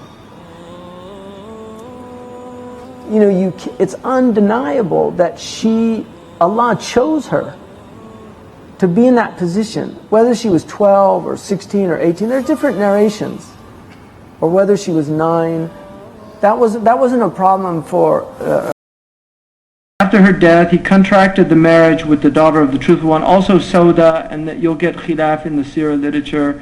Did he marry Sauda first and then Aisha? But Sauda, he married her. The contract was done with Aisha, but she did not move into his house. She was still very young. There's khilaf about the age, but in al-Bukhari, that hadith from Aisha radhiyallahu anha says that she was 6. If you look in the history books and look at the year she died and how old she was, some of the ulama say that she actually was probably 12. Some say 15, and those are reports. They're just. നിങ്ങൾ ശ്രദ്ധിക്കുക, ഇവിടെ ഇപ്പം നിങ്ങൾ വ്യക്തമായി പറഞ്ഞില്ല, doctor Hamza Yusuf ലോകത്ത് കോടിക്കണക്കായ നവസൂഫികളും liberal സൂഫികളും അല്ലാത്തവരും മുസ്ലിങ്ങളും എല്ലാം അംഗീകരിക്കുന്ന, ഇത് ഒരു ഹംസ യൂസുഫ് മാത്രമല്ല, ഞാൻ സാന്ദർഭികമായി ഒരാളെ ഉദ്ധരിച്ചതേ ഉള്ളൂ. ഇത് ലോകത്തെ അനവധി അഹ്ലു സുന്നയുടെ പണ്ഡിതന്മാരുടെ അഭിപ്രായം. അപ്പോൾ ഇവിടെ ഹംസ യൂസുഫ് പറയുന്നത് നിങ്ങൾ കേട്ടല്ലോ. പല വീക്ഷണങ്ങളും ഈ വിഷയത്തിൽ പണ്ഡിതന്മാർക്കുണ്ട്. നിങ്ങൾ കേട്ടല്ലോ, 12 അഭിപ്രായമുണ്ട്. വിവാഹം ചെയ്യുമ്പോൾ ഹബീബ നബി സല്ലല്ലാഹു അലൈഹി വസല്ലമയുമായി വിവാഹം ചെയ്യുമ്പോൾ വിവാഹിതയാവുമ്പോൾ 12 അഭിപ്രായമുണ്ട്, 15 അഭിപ്രായമുണ്ട്. വേറൊരിടത്ത് പറയുന്നത് 16 അഭിപ്രായമുണ്ട്, 18 അഭിപ്രായമുണ്ട്. വ്യത്യസ്തമായ അഭിപ്രായങ്ങളുണ്ട്. എന്താണ് ഡാറ്റ, എന്താണ് ഇൻഫർമേഷൻ എന്നുള്ളത് ഈ പണ്ഡിതന്മാരെ മുന്നിൽ വിശദീകരിച്ച് കേൾക്കേണ്ടി വന്നു എന്ന് പറഞ്ഞാൽ സത്യത്തിൽ ഞാൻ ദുഃഖിതനാണ്. കാരണം അതൊരു വഷളത്തര. ഇതൊരു യൂത്തിൽ ഇപ്പം നമ്മുടെ ഒരു +1 വിദ്യാർത്ഥിക്ക് പോലും അറിയുന്നത് കാര്യമാണ് ഡാറ്റയും ഇൻഫർമേഷൻ രണ്ടാണ്. അതൊരു +1 വിദ്യാർത്ഥിക്ക് ഇപ്പോൾ കമ്പ്യൂട്ടർ സയൻസും ഡാറ്റ ആൻഡ് സയൻസും പഠിക്കുന്ന ഒരാളെ സംബന്ധിച്ചിടത്തോളം എന്താണ് ഡാറ്റ, എന്താണ് ഇൻഫർമേഷൻ എന്ന് വ്യക്തമായി അവർക്ക് മനസ്സിലാകും. ഡാറ്റ അല്ല ഇൻഫർമേഷൻ. ചിലപ്പോൾ ഡാറ്റ ഇൻഫർമേഷൻ ആവാം, ചിലപ്പോൾ ഡാറ്റ ഇൻഫർമേഷൻ ആവാതെയും ഇരിക്കാം. രണ്ടും രണ്ടാണ്. എന്തുകൊണ്ട്? ഡാറ്റാസ് എന്ന് പറഞ്ഞാൽ അത് അൺപ്രോസസ്ഡ് ആയ കാര്യങ്ങളാണ്. ഇനി അതിനെ പ്രോസസ് ചെയ്ത് വിശകലനം ചെയ്ത് കാര്യങ്ങളെ വ്യക്തമായി വിലയിരുത്തി അതിനെ ഇൻഫർമേഷനായി പുറത്ത് വിടിക്കേണ്ടത് പണ്ഡിതധർമ്മമാണ്. അങ്ങനെ വരുമ്പോൾ ഒരൊറ്റ ഡാറ്റയിൽ പണ്ഡിതന്മാർക്ക് വ്യത്യസ്ത വീക്ഷണം വരും. ഡാറ്റ ഒന്ന്, എന്നാൽ ഇൻഫർമേഷൻ 1 2 3 4 അതിന് കൂടുതലുണ്ടാകാം. ഡാറ്റ എപ്പോഴും ഒന്നായിരിക്കും. ഡാറ്റ അല്ല ഇൻഫർമേഷൻ, ഹദീസ് അല്ല ഇൻഫർമേഷൻ. ഹദീസാണ് ഇൻഫർമേഷൻ എന്ന് പറയുന്നത് വഹാബികളാണ്. ഇതിന്മേൽ ഈ കോലത്തിൽ മസിൽ പിടിക്കുന്നവർ വഹാബി രീതിയാണ് ഈ പറയുന്നത്. അത് ബുഖാരിയിലില്ലേ, അത് ബുഖാരിയിൽ 9 പറഞ്ഞിട്ടില്ലേ, പിന്നെ എന്താ ഈ പറയുന്നത്? ഇത് നിങ്ങളീ പറയുന്നത് നിങ്ങൾ വഹാബി രീതിയിലേക്ക് അതപ്പതിച്ചു. നിങ്ങൾ വഹാബികളായി പോയി. നിങ്ങൾ നേരത്തെ സ്വഹാബികളും ഇപ്പോൾ വഹാബികളുമാണ്. പുതിയ ആളുകൾ ഇപ്പോൾ സ്വഹാബിയായി. നേരത്തെ സുന്യാന്ന് പറഞ്ഞാൽ ഇപ്പോൾ സ്വഹാബിയായി. നേരത്തെ സ്വഹാബിയായവർ ഇപ്പോൾ വഹാബിയായി. നിങ്ങളാണ് നിങ്ങൾക്കാണ് മന്ദം, നിങ്ങളെ കാലിലാണ്, എൻ്റെ കാലിലല്ല. നിങ്ങളാണ് വഹാബികൾ. എന്തുകൊണ്ട്? ഡാറ്റാസാണ് ഇൻഫർമേഷൻ എന്ന് പറയുന്നത് വഹാബികളാണ്, സുന്നികളല്ല. സുന്നികൾ എന്ത് ചെയ്യും? ഡാറ്റാസ് കിട്ടിയാൽ അതിനെ പ്രോസസ് ചെയ്യും പണ്ഡിതന്മാർ. അവർ അതിനെ ചർവണം ചെയ്യും. അപ്പോൾ അവർക്ക് വ്യത്യസ്തങ്ങളായ വീക്ഷണങ്ങൾ ഉണ്ടാവും. ഒരു ഡാറ്റയിൽ ചിലപ്പോൾ ഒരു വീക്ഷണം ഉണ്ടാവും, ചിലപ്പോൾ 2 വീക്ഷണം ഉണ്ടാവും, ചിലപ്പോൾ 3 ഉണ്ടാവും, ചിലപ്പോൾ 4 ഉണ്ടാവും. ഡാറ്റ ഇങ്ങനെ വൃത്തിയായി കിടക്കും. എന്നാൽ ഇൻഫർമേഷനോ അറിവ് 3 4 5 6 10 ആവും. 12 എന്നും 15 16 18 ഒക്കെ അഭിപ്രായമുണ്ട് എന്ന് ഞാനല്ല പറയുന്നത്. അത് അറിവാണ്, അത് വ്യത്യസ്തമായ അറിവുകളാണ്. എന്നാൽ ഡാറ്റ ഒന്നാണ്. ഇത് കാര്യങ്ങൾ വ്യക്തമായി മനസ്സിലാക്കുന്ന ആർക്കും മനസ്സിലാക്കാൻ കഴിയുന്ന യാഥാർത്ഥ്യമാണ്. ഈ ഹദീസ് മാത്രമാണ് വിവരം എങ്കിൽ പിന്നെ ഈ സുന്നി പണ്ഡിതന്മാർക്ക് എങ്ങനെയാണ് അഭിപ്രായ വ്യത്യാസം ഉണ്ടാവുക? ചില ആളുകൾ എഴുതി വിട്ടു, അത് അറബ് ലോകത്ത് ഈ അടുത്ത കാലത്ത് 1 2 കൊല്ലങ്ങൾക്ക് മുമ്പ് അറബ് ലോകത്ത് ചില യുക്തിവാദികളിൽ രൂപപ്പെട്ടു വന്ന ഒരു ചിന്തയാണ്. ഹംസ യൂസുഫ് യുക്തിവാദികളെ വാക്കുദ്ധരിക്കുന്ന ആളാണോ? നമ്മുടെ പണ്ഡിതന്മാരുടെ വീക്ഷണം അനുസരിച്ച് 12 15 16 18 ഒക്കെ ആവും എന്ന വ്യത്യസ്ത വീക്ഷണങ്ങൾ നമ്മുടെ പണ്ഡിതന്മാർക്കുണ്ട് എന്ന് പറഞ്ഞത് എന്താ? യുക്തിവാദികളോ? എന്താ നിങ്ങൾ പറയുന്നത്? അതായത് ഈ പറയുന്ന ഒരു മനുഷ്യൻ എങ്ങനെ യുക്തിവാദി ഉദ്ധരിക്കും? യുക്തിവാദി ഇസ്ലാമിന്റെ പുറത്തുള്ള ആളല്ലേ? നമ്മുടെ പണ്ഡിതന്മാർക്ക് എത്ര ഗ്രന്ഥങ്ങൾ പണ്ഡിതന്മാർ ഈ വിഷയത്തിൽ രചിച്ചിട്ടുണ്ട്. നിങ്ങളതൊക്കെ ഒന്ന് പഠിക്കാൻ തയ്യാറായി. പിന്നെ എനിക്ക് മാത്രം ഒരു അറിവില്ല. ഞാൻ ലോകത്ത് പരന്ന് പഠിക്കുന്ന ഒരാളാണ്. അപ്പോൾ പഠിക്കുമ്പോൾ വ്യത്യസ്തമായ വീക്ഷണങ്ങൾ കിട്ടും, പണ്ഡിതന്മാരുടെ വ്യത്യസ്തമായ വീക്ഷണങ്ങൾ കിട്ടും. അതേസമയത്ത് ഡാറ്റാസിനെ നിഷേധിക്കുന്നേയില്ല.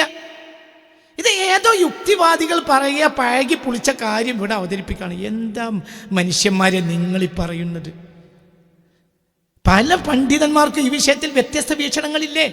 ഹദീസ് ഒന്നായി നിലനിൽക്കുമ്പോൾ തന്നെ വ്യത്യസ്ത വീക്ഷണത്തെ നമ്മൾ ക്ഷമിക്കൂലേ? അത് നമ്മൾ ക്ഷമിക്കണ്ടേ? അതുകൊണ്ടല്ലേ ഒരൊറ്റ ഡാറ്റയിൽ വ്യത്യസ്ത ഇൻഫർമേഷൻസ് കൊണ്ടല്ലേ മദ്ഹബുകൾ ഉണ്ടായത്? അത് അംഗീകരിക്കാത്ത ഡാറ്റ മാത്രം അവലംബിക്കുക എന്ന രീതി വഹാബിസല്ലേ? ഡാറ്റ ഒരിക്കലും ഇൻഫർമേഷൻ്റെ അവസാന വാക്കേ അല്ല. ചിലപ്പോൾ ഡാറ്റ ഇൻഫർമേഷൻ ആവും, ചിലപ്പോൾ ഡാറ്റ ഇൻഫർമേഷൻ അല്ലാതെ ഇരിക്കും.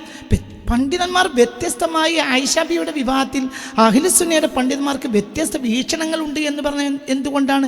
ഈ ഡാറ്റ ഈ ഡാറ്റ തന്നെയാണ് അവസാനത്തെ കാര്യം എന്ന് പണ്ഡിതന്മാർ തീരുമാനിക്കാത്തത് കൊണ്ടാണ്. ഇല്ലെങ്കിൽ ഇത് എതിരാവില്ലേ? അപ്പം സ്വാഭാവികമായി വരുന്ന അഭിപ്രായ വ്യത്യാസങ്ങളാണ് ഇതെല്ലാം. ഉദാഹരണം പറയാം, ഹബീബായ നബി സല്ലല്ലാഹു അലൈഹി വസല്ലമ തങ്ങൾ ഇതാ ഒരു ഡാറ്റ ഒന്ന്, കുന്തു അമുദ്ദു റിജ്ലി ഫീ ഖിബ്ലത്തിൻ നബി സല്ലല്ലാഹു അലൈഹി വസല്ലം വഹുവ യുസല്ലി. ഹബീബായ നബി സല്ലല്ലാഹു അലൈഹി വസല്ലമ തങ്ങൾ വീട്ടിൽ നിസ്കരിക്കും, രാത്രി നിസ്കാരങ്ങളൊക്കെ ആയിരിക്കും ആ പറഞ്ഞത്. ഐഷ ബീവി പറയാണ്, അൻ അൻ അൻ അൻ അബി സലമത അൻ ആയിഷത, സ്വഹീഹുൽ ബുഖാരി റിപ്പോർട്ടാണ്. أن عائشة رضي الله عنها قالت كنت أمد رجلي في قبلة النبي صلى الله عليه وسلم وهو يصلي. ഞാൻ നബി സല്ലല്ലാഹു അലൈഹി വസല്ലം തങ്ങൾ നിസ്കരിക്കുന്ന നേരത്ത് ഞാൻ കാലും നീട്ടി മുന്നിലിരിക്കും. ഫൈദാ സജദ സുജൂദിലേക്ക് പോകുമ്പോൾ ഖമസനി നബി എന്നെ ഒന്ന് തൊടും. ഫറഫഅതു അപ്പോൾ ഞാൻ കാല് വലിക്കും. ഫൈദാ ഖാമ മദത്തുഹ റസൂലുള്ളാഹി സുജൂദും കഴിഞ്ഞ് എണീക്കുമ്പോൾ ഞാൻ കാല് നീട്ടിയിരിക്കുകയും ചെയ്യും. ഇങ്ങനെ പലപ്പോഴും ഉണ്ടായിട്ടുണ്ട്. ഇതൊരു ഹദീസാണ്. ഈ ഹദീസിൽ നിന്ന് ഇമാം അബൂ ഹനീഫത്ത് നുഅ്മാൻ റളിയല്ലാഹു അൻഹു ലക്ഷ്യം പിടിച്ചിട്ടുള്ളത് ഈ ഹദീസിൽ നിന്ന് ബഹുമാനപ്പെട്ട ലോകം കണ്ട ഇത് വളരെ സ്വഹീഹ് ഹദീസാണ്. ഇമാം അബൂ ഹനീഫത്ത് നുഅ്മാൻ റളിയല്ലാഹു അൻഹു ലക്ഷ്യം പിടിച്ചിട്ടുള്ളത് പെണ്ണിനെ തൊട്ടാൽ ഉളു മുറിയില്ല എന്ന് മറ്റു പല കാര്യങ്ങളും അവർക്കതിലുണ്ടായിരിക്കും. അതേ സമയത്ത് ഇതേ ഹദീസ് ലക്ഷ്യം പിടിച്ച് ബഹുമാനപ്പെട്ട ഇമാം ഷാഫി റളിയല്ലാഹു അൻഹു ഇതിലേക്ക് മറ്റു സാഹചര്യങ്ങളും ചേർക്കും. ചിലപ്പോൾ സാമൂഹിക സാഹചര്യങ്ങൾ, ആ കാലത്ത് സ്ത്രീകളെ വസ്ത്രത്തിൻ്റെ സാഹചര്യങ്ങൾ അങ്ങനെയുണ്ടാവും. കാര്യം നടന്നു എന്ന കാര്യത്തിൽ യാതൊരു അഭിപ്രായ വ്യത്യാസമില്ല. ഹദീസ് രണ്ടാക്കും സ്വഹീഹാണ്. എന്നാൽ ഈ വിഷയത്തിൽ ഇമാം ഷാഫി റളിയല്ലാഹു അൻഹുവിന്റെ വീക്ഷണം എന്താ? നബി സല്ലല്ലാഹു അലൈഹി വസല്ലം കാലിൽ തൊട്ടു, അതേ സമയത്ത് പെണ്ണിനെ തൊട്ടാൽ ഉളു മുറിയും. എന്നാൽ നബി വീണ്ടും ഉളു ചെയ്യാൻ നിസ്കരിക്കുകയും ചെയ്യുന്നുണ്ട്. അതെൻ്റെ അക്കാലത്തെ സാമൂഹിക സാഹചര്യങ്ങൾ ഇതിലേക്ക് ചേർക്കും. അക്കാലത്ത് പെണ്ണുങ്ങൾ കാലിൽ കൂടി വസ്ത്രമുണ്ടാകും. പെണ്ണുങ്ങൾക്ക് കാല് തുറന്നിടൂല, കാലിൽ കൂടി വസ്ത്രം ഉണ്ടാവും. അപ്പോൾ ആ വസ്ത്രത്തിൻ്റെ മുകളിലായിരിക്കും ഹബീബാ നബി തൊട്ടിട്ടുണ്ടാവുക. അത്രയേ ഉള്ളൂ. പിന്നെന്താ കാല് വലിച്ചത്? കാലിൻ്റെ അദബാണ്. ഹബീബ റസൂലുള്ളാഹിന്റെ മുന്നിൽ നിന്ന് അത് അദബാണ്, ഉളുമുറി എന്നുള്ള പ്രശ്നത്തിലല്ല എന്ന് ഇമാം ഷാഫി റളിയല്ലാഹു അൻഹു പറയും. അതല്ല, തൊട്ടല്ലോ ഉളുമുറിയില്ല എന്ന് ബഹുമാനപ്പെട്ട അബൂ ഹനീഫത്ത് നുഅ്മാൻ അൽ കൂഫി തങ്ങൾ പറയും. ഡാറ്റ ഒന്ന്, ഇതിലേക്ക് മറ്റു പലതും അവർ ചേർക്കും. ഒരു ഡാറ്റ രണ്ടാക്കും സ്വഹീഹാണ്, പക്ഷേ ഇൻഫർമേഷൻ രണ്ടാണ്. ഇങ്ങനെ വേറെയും ധാരാളം കുന്തു അഫ്റുഖുൽ മനിയ മിൻ സൗബി റസൂലില്ലാഹി സ്വല്ലല്ലാഹു അലൈഹി വസല്ലം ഫയുസല്ലി ഫീഹി. ഹബീബായ നബി സല്ലല്ലാഹു അലൈഹി വസല്ലം നിസ്കരിക്കുന്ന വസ്ത്രം, ആ വസ്ത്രത്തിൽ പലപ്പോഴും ഞാൻ ശുക്ലം കണ്ടിട്ടുണ്ട്. ഞാൻ എന്ത് ചെയ്യും? കുന്തു അഫ്റുഖുൽ മനിയ മിൻ സൗബി റസൂലില്ലാഹി സ്വല്ലല്ലാഹു അലൈഹി വസല്ലം, അതിൽ നിന്ന് ഞാൻ ശുക്ലത്തെ ചുരണ്ടിക്കളയും. റസൂൽ നിസ്കരിക്കുകയും ചെയ്യും. ആ വസ്ത്രത്തിൽ ഹബീബായ റസൂൽ നിസ്കരിക്കുകയും ചെയ്യും എന്ന്. ഇതിൽ നിന്ന് ഇതാണ് ഡാറ്റ, പക്ഷേ ഇൻഫർമേഷൻ ഉണ്ട്. ബഹുമാനപ്പെട്ട ഇമാം അബൂ ഹനീഫത്ത് നുഅ്മാൻ അൽ കൂഫി വേറെയും സാഹചര്യങ്ങളും അവർക്ക് ഉണ്ടായിരിക്കും. അത് ചിലപ്പോൾ സാമൂഹിക സാഹചര്യമായിരിക്കും, മറ്റു ഹദീസായിരിക്കും, ചിലപ്പോൾ സാമൂഹിക സാഹചര്യങ്ങളായിരിക്കും. നേരത്തെ പറഞ്ഞല്ലോ, അക്കാലത്തെ മദീനയിലെ പെണ്ണുങ്ങളുടെ വസ്ത്രത്തിൻ്റെ സാമൂഹിക സാഹചര്യങ്ങൾ കൂടി ഇതിലേക്ക് ചേർത്തിട്ടുണ്ട് ബഹുമാനപ്പെട്ട ഇമാം ഷാഫി. ഇങ്ങനെ പലതും അതിലേക്ക് ചേർക്കാം. കേവലം ഒരു ഡാറ്റ നോക്കി മാത്രം അവസാനം ഖണ്ഡിതമായ അഭിപ്രായം പണ്ഡിതന്മാർ പറയില്ല. അത് വഹാബി രീതിയാണ്, അത് സുന്നി രീതിയല്ല. അപ്പോൾ ഞാൻ അതിനെ ഞാൻ ചുരണ്ടിക്കളയും, റസൂലുള്ളാഹി നിസ്കരിക്കും.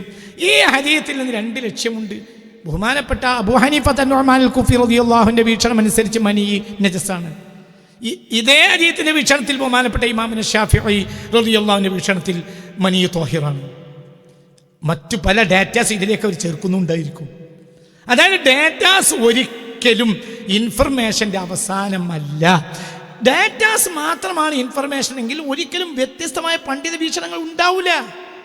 ഇപ്പം ഒരു പ്രാമാണികനായ ആധുനിക ലോകത്ത് നിങ്ങളിൽ പലരും, ഞാൻ അദ്ദേഹത്തെക്കുറിച്ച് ഇബ്നു തൈമിയ്യയുടെ കാര്യത്തിൽ എതിർപ്പ് പറഞ്ഞപ്പോൾ എല്ലാവരും അല്ലേ എന്നെ വേട്ടയാടിയത്, അത്രയും വലിയ പണ്ഡിതനാണ്. ഈ പണ്ഡിതൻ തന്നെ പറയുകയാണ് എന്ത്, ഈ വിഷയത്തിൽ നമ്മുടെ പണ്ഡിതന്മാർക്ക് വ്യത്യസ്ത വീക്ഷണങ്ങൾ ഉണ്ട്. ഇതേ ഡാറ്റ മാത്രമാണ് അവലംബിക്കുന്നതെങ്കിൽ അങ്ങനെ ഉണ്ടാവില്ല. പല കാര്യങ്ങളും അതിലേക്ക് ചേർക്കാനുണ്ടാവും, പലതും അവർക്ക് വെട്ടാൻ തിരുത്താനുണ്ടായിരിക്കും. അങ്ങനെ അവർ തീരുമാനിക്കുക. വേറെയും ധാരാളമുണ്ട്. പണ്ഡിതന്മാർക്ക് ഒരു വിഷയം പഠിച്ച് പറയാനുള്ള അവസരം നിങ്ങളെല്ലാവരും ഉണ്ടാക്കണം. അപ്പം ഞാൻ ഉദാഹരണം പറയാം, നിങ്ങൾ ചിന്തിക്കാൻ വേണ്ടി പറയാം. നമ്മൾ ഹബീബായ നബി സല്ലല്ലാഹു അലൈഹി വസല്ലമ തങ്ങളുടെ ജന്മദിനം റബീഉൽ അവ്വൽ 12 നമ്മൾ കൊണ്ടാടുന്നത്. മുസ്ലിം ലോകം പൊതുവേയും ഹബീബായ നബി സല്ലല്ലാഹു അലൈഹി വസല്ലമ തങ്ങളുടെ ജന്മദിനത്തിന് പ്രധാനമായി ജന്മദിനാഘോഷം നടത്തുന്ന ദിവസം 12 റബീഉൽ അവ്വൽ 12. എന്നാൽ ഈ വിഷയത്തിൽ പണ്ഡിതന്മാർക്കൊരു ഏകമായ വീക്ഷണമുണ്ടോ? ഇല്ല.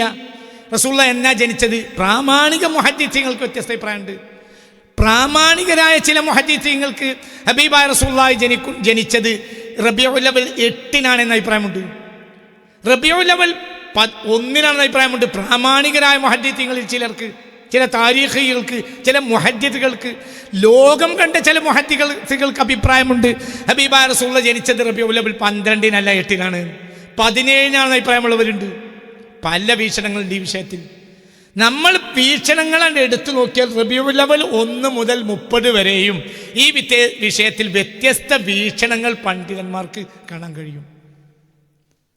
ഇത് പറഞ്ഞിട്ട് നമ്മളെ വഹാബികൾ കളിയാക്കും. നിങ്ങളെ പണ്ഡിതന്മാർക്ക് തന്നെ ഈ വിഷയത്തിൽ ഖണ്ഡിതമായ അഭിപ്രായം ഇല്ലല്ലോ, പിന്നെ നിങ്ങൾ എന്തിനാണ് റബീഉൽ അവ്വൽ 12 ആഘോഷിക്കുന്നത്? അതിനൊരു പ്രശ്നമില്ല. ഞങ്ങൾക്കിടയിൽ, ഞങ്ങൾ സുന്നികളായ പണ്ഡിതന്മാർക്കിടയിൽ റബീഉൽ അവ്വൽ 8 ആഘോഷിക്കുന്നതിന് വിരോധമുണ്ടോ? ഇല്ല. റബീഉൽ അവ്വൽ 1 ആഘോഷിക്കുന്ന വിരോധമുണ്ടോ? ഇല്ല. റബീഉൽ അവ്വൽ 10 ആഘോഷിക്കുന്ന വിരോധമുണ്ടോ? ഇല്ല. റബീഉൽ അവ്വൽ 17 ആഘോഷിക്കുന്നതിൽ വിരോധമുണ്ടോ? ഇല്ല. എന്നും ആഘോഷിക്കുക റബീഉൽ അവ്വലിലാണ് എന്നാണ് ഞങ്ങൾ പണ്ഡിത വീക്ഷണം. അത് എന്നാലും വിരോധമല്ല. സുന്നികളും വഹാബികളും തമ്മിലുള്ള കർത്തം ഡേറ്റിൻ്റെ കാര്യത്തിലല്ല. എന്നാൽ ഡേറ്റാണ് മാറ്റിത്തരാൻ നിങ്ങൾ ആ ദിവസം ഹബീബായ റസൂലുള്ളാഹിന്റെ ജന്മദിനം ആഘോഷിക്കും. അപ്പം ഞങ്ങൾക്കിടയിൽ വസ്വാസ് ഉണ്ടാക്കാനാണ് നിങ്ങൾ പറയുന്നത്. ഈ വിഷയത്തിൽ ചില മുഹദ്ദിത്തുകളെ തള്ളി താരീഖീനെ സ്വീകരിക്കും. പല മുഹദ്ദിത്തുകൾക്കും റബീഉൽ അവ്വൽ 12 അല്ല. ചില പ്രാമാണിക മുഹദ്ദിത്തുകളുടെ വീക്ഷണം റബീഉൽ അവ്വൽ 8 എന്നാൽ ഇബ്നു ഹിഷാമിനെ പോലത്തെ താരീഖീനുകളുടെ വീക്ഷണം റബീഉൽ അവ്വൽ 12 അത് പരക്കെ എല്ലാവരും അംഗീകരിക്കും. അത് പരക്കപ്പെടാൻ കാരണങ്ങൾ വേറെയുണ്ടായിരിക്കും. ഇതിനൊന്നും ഇസ്ലാമിനെ സംബന്ധിച്ച് ഇസ്ലാം അത്രയും വിശാലമായ ഒരു മഠാണ്. റബീഉൽ ഹബീബായ റസൂലുള്ളാഹിയുടെ ജന്മദിനം ആഘോഷിക്കണം എന്ന കാര്യത്തിൽ ഒരു തർക്കം സുന്നികൾക്കിടയിലില്ല, ഒന്നുമില്ല. ഒരു പള്ളിയിൽ ഒരു ജമാഅത്തെ ഒരു നേരത്ത് നടത്താൻ പാടുള്ളൂ, രണ്ടാമത്തെ ജമാഅത്ത് നടത്താൻ പാടില്ല എന്നത് വഹാബി വിഷനാണ്. സുന്നി വിഷൻ അങ്ങനെയല്ല.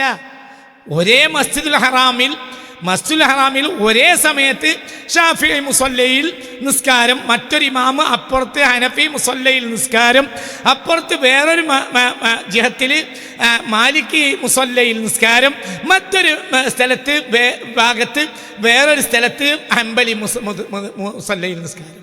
ഒരേ മസ്ജിദുൽ ഹറമിൽ ഒരേ സമയത്ത് 4 മുസല്ലയിൽ 4 ഇമാമികൾ 4 ഇമാമുകൾ നിസ്കാരം, അങ്ങനെയും ചരിത്രത്തിൽ നടന്നിട്ടുണ്ട്. അതെന്താണ്? അത് ഇസ്ലാമിൻ്റെ ആ വൈവിധ്യങ്ങളുടെ അഴകാണ്. അതിനെല്ലാം ക്ഷമിക്കാൻ ഇവർക്കെല്ലാം വുളൂയിലും കുളിയിലൊക്കെ വ്യത്യസ്തമായ അഭിപ്രായങ്ങളുണ്ട്. അത് ഇസ്ലാമിൻ്റെ അഴകാണ്. എന്നാൽ എല്ലാവർക്കും നബി ഒന്നാണ്, എല്ലാവർക്കും ഖുർആൻ ഒന്നാണ്, എല്ലാവർക്കും ഹദീത്ത് ഒന്നാണ്. എന്നാൽ അടിസ്ഥാനങ്ങൾ എല്ലാവർക്കും തന്നെയാണ്. എല്ലാവർക്കും അടിസ്ഥാനം ഒന്നാണ്. ളുഹ്ർ 4 കാര്യത്തിൽ, സുബഹി 2 കാര്യത്തിൽ, അതേപോലെ തന്നെ അസ്ർ 4 കാര്യത്തിൽ, മഗ്രിബ് 3 കാര്യത്തിൽ, ഇശ 4 കാര്യത്തിൽ ഒരു തർക്കവും ഈ ഉലമാക്കൾക്കിടയിലില്ല. അസ്ലിൽ ഒരു അഭിപ്രായ വ്യത്യാസമില്ല. അതേ സമയത്ത് പല കാര്യങ്ങളിൽ അഭിപ്രായ വ്യത്യാസമുണ്ട്. അത് നേരിയ അതുകൊണ്ട് അത് ശരീഅത്തിന്റെ അടിസ്ഥാന ശരീഅത്തെ ഒരിക്കലും ബാധിക്കാത്ത കാര്യങ്ങളുമാണ്. ഉദാഹരണം അഖീദ എന്നാൽ ഇരുമ്പൊലൊക്കെ പോലെ നിൽക്കേണ്ട സാധ്യതയല്ലേ? വിശ്വാസപ്രമാണല്ലേ? എന്തുകൊണ്ടാണ് അഖീദ 2 വീക്ഷണം വന്നത്? അശ്അരിയ്യത്ത് മാതുരിദിയ്യത്ത്. എന്തുകൊണ്ട്? ഡാറ്റ 1, ഖുർആൻ 1, അത് 2 വീക്ഷണമുണ്ട്. എന്തുകൊണ്ട്? എത്ര പഠിച്ചാലും ദൈവശാസ്ത്രം തീരൂല. എന്തായാലും കുല്ലുമാ ഖതറ ബിബാലിക ഫല്ലാഹു ലൈസ മിസ്ലഹു. അത് പഠിച്ചാൽ തീരാത്ത വിഷയമാണ്. അപ്പോൾ പണ്ഡിതന്മാർ എത്തിച്ചേർന്നതിൻ്റെ പരമാവധിയാണ്. ഹബീബായ നബി സല്ലല്ലാഹു അലൈഹി വസല്ലം തങ്ങൾ ദൈവശാസ്ത്രത്തിൽ പറഞ്ഞിട്ടുള്ള കാര്യങ്ങളെ വ്യക്തമായി മനസ്സിലാക്കിയെടുക്കുക എന്നുള്ളത് അത്രയും പ്രയാസകരമായ കാര്യവുമാണ്. അപ്പോൾ അഖീദ 2 രൂപത്തിലായി. അതിൽ ചില്ലറ അസ്ലിൽ അള്ളാഹു ഏകനാണെന്ന കാര്യത്തിൽ ഇല്ല. മലക്കുകളുടെ അഭിപ്രായ വ്യത്യാസമുണ്ടോ? ഇല്ല. അതിലൊന്നും അഭിപ്രായ വ്യത്യാസമില്ല. എന്നാലും നേരിയ വ്യത്യാസം ചില വിഷയങ്ങളിലുണ്ട്. അത് ഇസ്ലാം ഒരു ഫാഷിസമല്ല. ഒരു ഇരുമ്പോലൊക്കെ തന്നെയാകണമെന്ന വാശി ഇസ്ലാമിനില്ല. സ്വഹീഹുൽ ബുഖാരിയിൽ തന്നെ 2 ഹദീത്ത്, രണ്ടും 100% സ്വഹീഹ്, 100% സ്വഹീഹ്. ഞാൻ 2 ഹദീത്ത് വായിക്കാം. ഇത് ഒരു വൈരുദ്ധ്യവുമില്ല ഇതിനിടയിൽ. 100%. നീ വ്യത്യസ്ത വീക്ഷണം പറഞ്ഞാൽ പണ്ഡിതന്മാർ കേൾപ്പുള്ളവർ. ഞാൻ പണ്ഡിതനല്ല, എൻ്റെ ഗവേഷണമല്ല, ഞാൻ പണ്ഡിതന്മാരുടെ അഭിപ്രായത്തെ ഗവേഷണം ചെയ്യാണ്.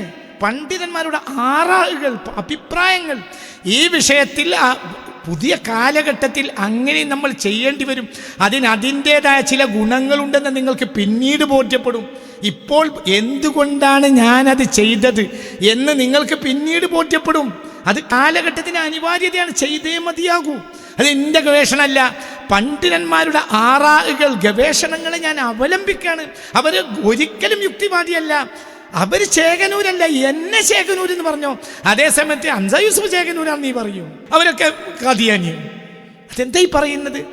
ബഹുമാനപ്പെട്ട സ്വഹീഹ് ബുഖാരിയിലെ ഒരു ഹദീസ്, ഹബീബായ നബി സല്ലല്ലാഹു അലൈഹി വസല്ലം നുബുവത്തിന് ശേഷം ഹിജ്റക്ക് മുമ്പ് എത്ര വർഷം മക്കയിൽ ജീവിച്ചു, എത്ര കൊല്ലം മദീനയിൽ ജീവിച്ചു.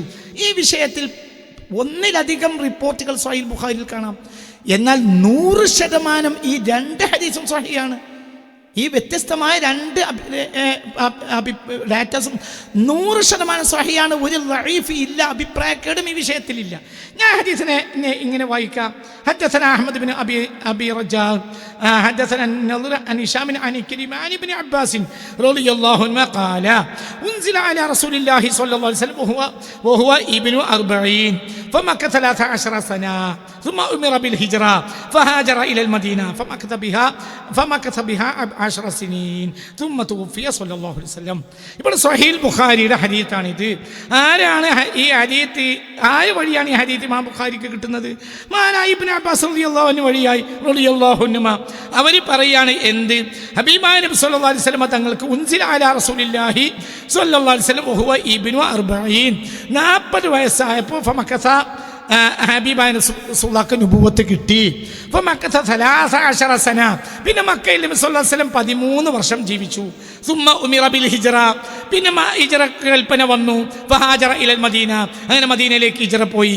ഫമക്കസ ബിഹാ 10 സിനീൻ, എന്നിട്ട് മദീനയിൽ 10 വർഷവും ജീവിച്ചു.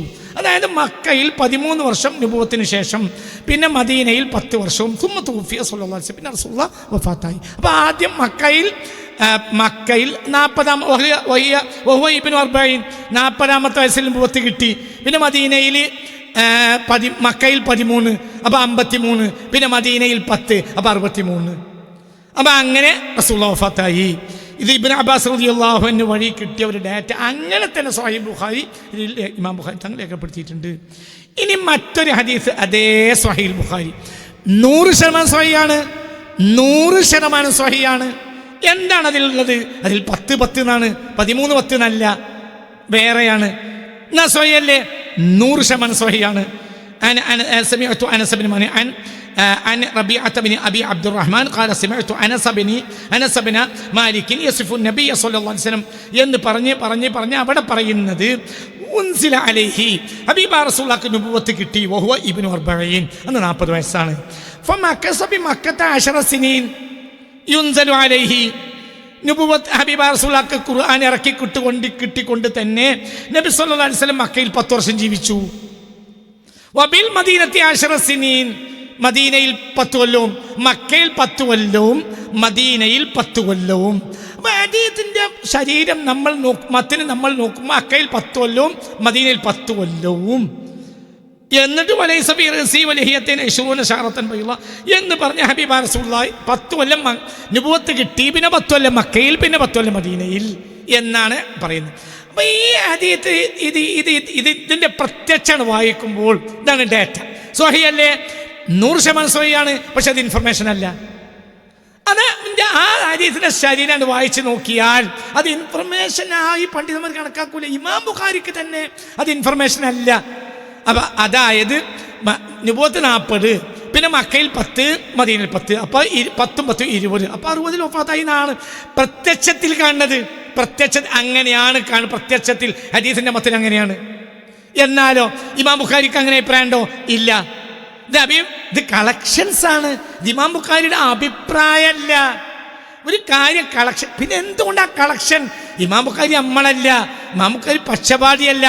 നേരായി കിട്ടിയ സത്യസന്ധമായ വിജ്ഞാനം, അത് 100% സത്യസന്ധമാണെന്നിരിക്കവേ അത് സ്വഹീഹുൽ ബുഖാരി രേഖപ്പെടുത്തുക തന്നെ ചെയ്യും. ഇത് 100% സത്യമായ ഹദീസുമാണ്, ഇതിൽ യാതൊരു തർക്കമല്ല. ഇനി ഇത് ഇൻഫർമേഷനായിട്ട് വിവിധങ്ങളായ വിശകലനം പ്രോസസ്സിങ് കഴിഞ്ഞ് അതിനെ ഇൻഫർമേഷനായി രൂപപ്പെടുത്തേണ്ടത് പണ്ഡിതന്മാരാണ്. അപ്പോൾ അത് 63 പറയും. ഇതിലൊന്നും ഒരു പ്രശ്നവും ഇല്ല. പണ്ഡിതന്മാർക്ക് അവിടെ നമ്മൾ വഴി വിട്ടുകൊടുക്കുക വേണം. ഒരിക്കലും ഡാറ്റ അവസാനത്തെ ഇൻഫർമേഷൻ അല്ല. പണ്ഡിതന്മാർക്ക് ഇതിലൊക്കെ നമ്മൾക്ക് ഇനി പൊതുവായ അഭിപ്രായത്തിന് എതിരഭിപ്രായം പറഞ്ഞൂടെ? പണ്ഡിതന്മാർക്ക് പറയാ. പൊതുവായി അറിയപ്പെട്ട ഡാറ്റാസിന് എതിര് പറഞ്ഞൂടെ? പറയാ. അപ്പോഴത്തിന് ചേകനൂരെന്ന് വിളിക്കാം. എന്തോർത്താണ് ഈ പറയുന്നത്? ഞാൻ ഉദാഹരണം പറയാം. നമ്മളെല്ലാവരും ബഹുമാനിക്കുന്ന നമ്മുടെ മലയാളക്കരയിൽ ഇന്ന് ജീവിച്ചിരിക്കുന്ന കാര്യങ്ങൾക്കൊക്കെ വ്യക്തത വരുത്തി പറയാൻ കഴിയുന്ന പണ്ഡിതന്മാരിൽ, നമ്മുടെ പാരമ്പര്യ പണ്ഡിതന്മാരിൽ വളരെ പ്രധാനപ്പെട്ട ഒരു പണ്ഡിതൻ ഈ കഴിഞ്ഞ റബീഉൽ അവ്വലിൽ ഒരു അഭിപ്രായം പറഞ്ഞല്ലോ. പൊതുവായ അഭിപ്രായത്തിനും പൊതുവായ ഡാറ്റാസിനും എതിരായി പറഞ്ഞു. എന്താ അദ്ദേഹം പറഞ്ഞത്? അതായത് റബീഉൽ അവ്വൽ 12 സുബഹയ്ക്ക് മുമ്പ് ജനങ്ങളെ ഉറങ്ങാൻ സമ്മതിക്കാത്ത വിധത്തിൽ പള്ളികളിൽ നിന്ന് മുഴുവനും മൈക്ക് പുറത്തേക്ക് ഇട്ടിട്ട് മൗലൂദ് ചൊല്ലി ജനങ്ങളെ ബുദ്ധിമുട്ടാക്കുന്ന രീതി ശരിയല്ല. നബി സല്ലല്ലാഹു അലൈഹി വസല്ലമ തങ്ങൾ ജനിച്ചത് സുബഹയ്ക്ക് മുമ്പല്ല, സുബഹയ്ക്ക് ശേഷമാണ്. ഇത് പൊതുവായ തീരുമാനത്തിനെതിരല്ലേ? ആണ്. പൊതുവായ ഡാറ്റാസിനെതിരല്ലേ? ആണ്. ആ പണ്ഡിതനത് പറഞ്ഞൂടെ? പറയാ. അദ്ദേഹത്തിന് നമ്മൾ ചേകനൂരിന്ന് വിളിച്ചോ? ഇല്ല. അദ്ദേഹത്തിന് ചേകനൂർ വിളിക്കാൻ പറ്റൂല. പൊതുവായ അഭിപ്രായത്തിനെതിരായ അഭിപ്രായം പറഞ്ഞൂടെ? പറയാലോ. ഈ പണ്ഡിതനെ നമ്മൾ കാദിയാനിന്ന് വിളിച്ചോ? ഇല്ല. അങ്ങനെ വിളിക്കാൻ പറ്റുമോ? അത് പറ്റൂലല്ലോ. കാര്യം വളരെ ഗൗരവമായി നിങ്ങൾ ഈ വിഷയം ചിന്തിക്കണം. ഇത് ഏതോ അറബ് ലോകത്തെ യുക്തിവാദികളെ തലയിൽ രൂപപ്പെട്ടതാണ് എന്ന് പറയാൻ പറ്റുമോ? ആ പറഞ്ഞ പണ്ഡിതനെ നമ്മൾ അംഗീകരിക്കുമല്ലോ. ഇപ്പോഴും അംഗീകരിക്കുന്നു. നമ്മുടെ മലയാളക്കരയിൽ ഇന്ന് ജീവിച്ചിരിക്കുന്ന പ്രാമാണിക പണ്ഡിതന്മാരിൽ പല വിഷയത്തിലും അദ്ദേഹം നമ്മൾ അഭിപ്രായ വ്യത്യാസമുണ്ട്. പക്ഷെ അദ്ദേഹം ഒരു പ്രാമാണിക പണ്ഡിതൻ തന്നെയാണ്.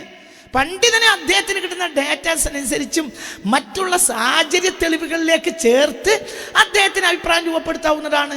നമ്മളിൽ ബഹുഭൂരിപക്ഷം പള്ളികളിലും ഈ കൊല്ലവും അദ്ദേഹത്തിൻ്റെ ഈ വീക്ഷണത്തിന് എതിരായിട്ട് തന്നെ മൗലൂദ് നടന്നത്. എന്നാൽ നമ്മൾ അദ്ദേഹത്തെ ചവിട്ടി വിളിക്കാൻ പോയോ? ഇല്ല. അദ്ദേഹത്തിന് അദ്ദേഹത്തിൻ്റെതായ അഭിപ്രായം പറയാൻ സമയം അനുവദിക്കണം. ഇത് ഏതോ നിരീശ്വരവാദി പറഞ്ഞ എഴുന്നള്ളത്താണ്, ഇത് പുളിച്ചു തേട്ടിയ വാദാന്ന് പറയരുത്. അങ്ങനെ പറയാൻ പാടില്ല. ഇതൊക്കെ പറയാനുള്ള അവകാശം പണ്ഡിതന്മാർക്കുണ്ട്. ഞാൻ പറയും ചെയ്തു, ഞാൻ പണ്ഡിതനല്ല. പണ്ഡിതന്മാരുടെ ആറായിനെ കളക്ട് ചെയ്യാണ്.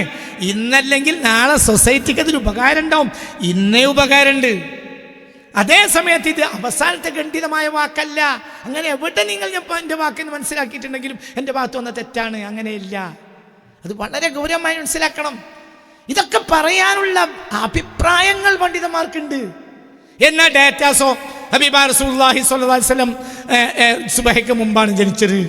2 നേരത്തെ തന്നെയാണോ ജനിക്കുക? സുബഹയ്ക്ക് മുമ്പാണ് ജനിച്ചത് ഒരു വീക്ഷണം, അല്ല സുബഹയ്ക്ക് ശേഷമാണ് ജനിച്ചത്. ഈ വിഷയത്തിൽ വ്യത്യസ്ത വീക്ഷണങ്ങൾ ഉണ്ടാവും. ആ വീക്ഷണങ്ങളെ കളക്ട് ചെയ്തിട്ട് ഒരു പണ്ഡിതന് ഏറ്റവും ബോധ്യപ്പെട്ടത് അദ്ദേഹം പറയും, മറ്റൊരു പണ്ഡിതന് ബോധ്യപ്പെട്ടത് അദ്ദേഹവും പറയും. ഇവരെല്ലാം ഒരു മജ്‌ലിസിൽ ഒരുമിച്ച് കൂടും. ഇവരെല്ലാവരും നമ്മൾ ബഹുമാനിക്കും. ഇവരെല്ലാവരും നമ്മളെ പണ്ഡിതന്മാർ തന്നെയാണ്. സംഘടന വരാണെങ്കിലും പണ്ഡിതൻ തന്നെയാണ്. അവസാനമായ ഒരു കാര്യം പറയട്ടെ. സ്വഹീഹുൽ ബുഖാരിയിൽ ഒരു ഹദീസ് ലഈഫാണെന്ന് ഞാൻ പറഞ്ഞിട്ടില്ല. ഒരു ഹദീസ് പോലും സ്വഹീഹ് അല്ല എന്ന് ഞാൻ പറഞ്ഞിട്ടില്ല. ഒരിക്കലും പറയൂല. ഇലാഹിയായ അല്ലാഹു സുബ്ഹാനഹു വ തആല അപാരമായ തൗഫീഖ് നൽകിയ ഇലാഹിയായ സഹായം സദാസമയവും ലഭ്യമായ ലോകം കണ്ട മഹാനാണ് ബഹുമാനപ്പെട്ട ഇമാം ബുഖാരി റളിയല്ലാഹു അൻഹു എന്ന കാര്യത്തിൽ കേരളത്തിൽ ഞാൻ 100 കണക്കിന് പ്രഭാഷണം നടത്തിയിട്ടുണ്ട്. അതേ സമയത്ത് ഒരു ചാനലിൽ ഒരു സാധാരണ അതേ സമയത്ത് ഒരു ചാനലിൽ ചോദ്യത്തിന് മറുപടി പറയവേ ഇമാം ബുഖാരിക്ക് എന്താ തെറ്റ് പറ്റിക്കൂടെ എന്ന വാക്ക് അദബുകേടാണ്. ഒരു അദബുകേടായി ഒരു സ്ഖലിതം എന്ന നിലയിൽ എൻ്റെ ഭാഗത്ത് വന്നതാണ്. നിങ്ങൾക്കറിയാലോ, ഞാൻ 100% സുന്നിയ ഒരാളാണ്. 100% സുന്നിയാണ്. ഞാൻ ചേകനൂരല്ല. നിങ്ങൾക്കറിയാം, പറയുമ്പോഴും നിങ്ങൾക്കറിയാം ഞാൻ ചേകനൂരല്ല. നിങ്ങൾക്കറിയാം ഞാൻ ഖാദിയാനിയല്ല. നിങ്ങൾക്കിതൊക്കെ അറിയാം. പിന്നെ എൻ്റെ പ്രഭാഷണങ്ങൾ പലപ്പോഴും എതിരായി ചർച്ചയായി വന്നിട്ടുണ്ട്. കേരളത്തിൽ പല ചർച്ചയും വന്നിട്ടുണ്ട്. 10-26 കൊല്ലായി രാവും പകലും പ്രസംഗിക്കുന്നു. 10,000 പ്രസംഗങ്ങളുണ്ട്. യൂട്യൂബിൽ തന്നെ ഉണ്ട്, ഫേസ്ബുക്കിൽ തന്നെ ഉണ്ട് 10,000 ഭാഷണങ്ങൾ. അതേ പുരസ്കരിച്ച് ചില പദപ്രയോഗങ്ങൾ അതിര് വിട്ടുപോകുന്ന പദപ്രയോഗങ്ങൾ അറിയാതെ എന്നിൽ നിന്ന് വന്നു പോകും. പിന്നീട് അതിനെക്കുറിച്ച് ഖേദപ്രകടനം നടത്തും. അത് മനുഷ്യർ വന്ന സ്ഖലിതങ്ങളാണ്. ചേകനൂരാന്ന് പറയുന്നതിന് മുമ്പ് സത്യം പറഞ്ഞാൽ ഇതുമായി ബന്ധപ്പെട്ട ഒരു ചർച്ചയിൽ, ഒരു ചാനലിൻ്റെ ചോദ്യത്തിൽ ഞാൻ മറുപടി പറഞ്ഞു, ഇത് സ്ഖലിതങ്ങളായി വന്നുപോയതാണ്, അബദ്ധങ്ങൾ. എന്താ സിദ്ദീഖുൽ അക്ബർ തെറ്റുപറ്റിക്കൂടെ? എന്താ ഉമർ ഖത്താബിന് തെറ്റുപറ്റിക്കൂടെ?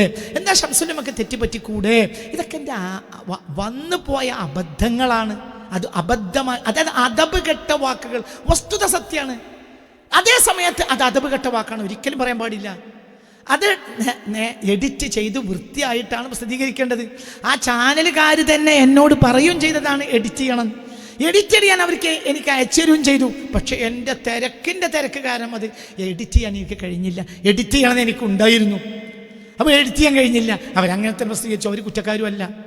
അതേ സമയത്ത് നിങ്ങളുടെ നടുവിൽ ജീവിക്കുന്ന ഒരു മനുഷ്യനെ സംബന്ധിച്ചിടത്തോളം നിങ്ങൾക്കറിയാം ഞാൻ ചേകനൂരാണ്, കുത്താൻ പറ്റുന്ന അവസരം ഉപയോഗപ്പെടുത്തരുത്. ഒരു സുന്നിയായ ഒരു ബനൽ അമീറുൽ മദീന എന്ന് പറഞ്ഞാൽ അതൊരു മജാസിയായ വാക്കാണ്. അമീറാണ് പട്ടണം ഉണ്ടാക്കിയത്, മജാസിയായ വാക്കാണ്. അതൊരു മുവഹിദിൽ നിന്നുണ്ടായാൽ അമ്പത്ത റബീഉൽ ബഖല, വസന്തം ചെടിയെ ഉണ്ടാക്കി എന്നൊരു മുവഹിദായ മനുഷ്യൻ പറയുമ്പോൾ അതൊരു മജാസിയായ വാക്കാണ്. അത്രയും മനസ്സിലാക്കേണ്ടുള്ളൂ. അതിന് 100% സുന്നിയായ മനുഷ്യനായി ഇത് പറയുന്നത്.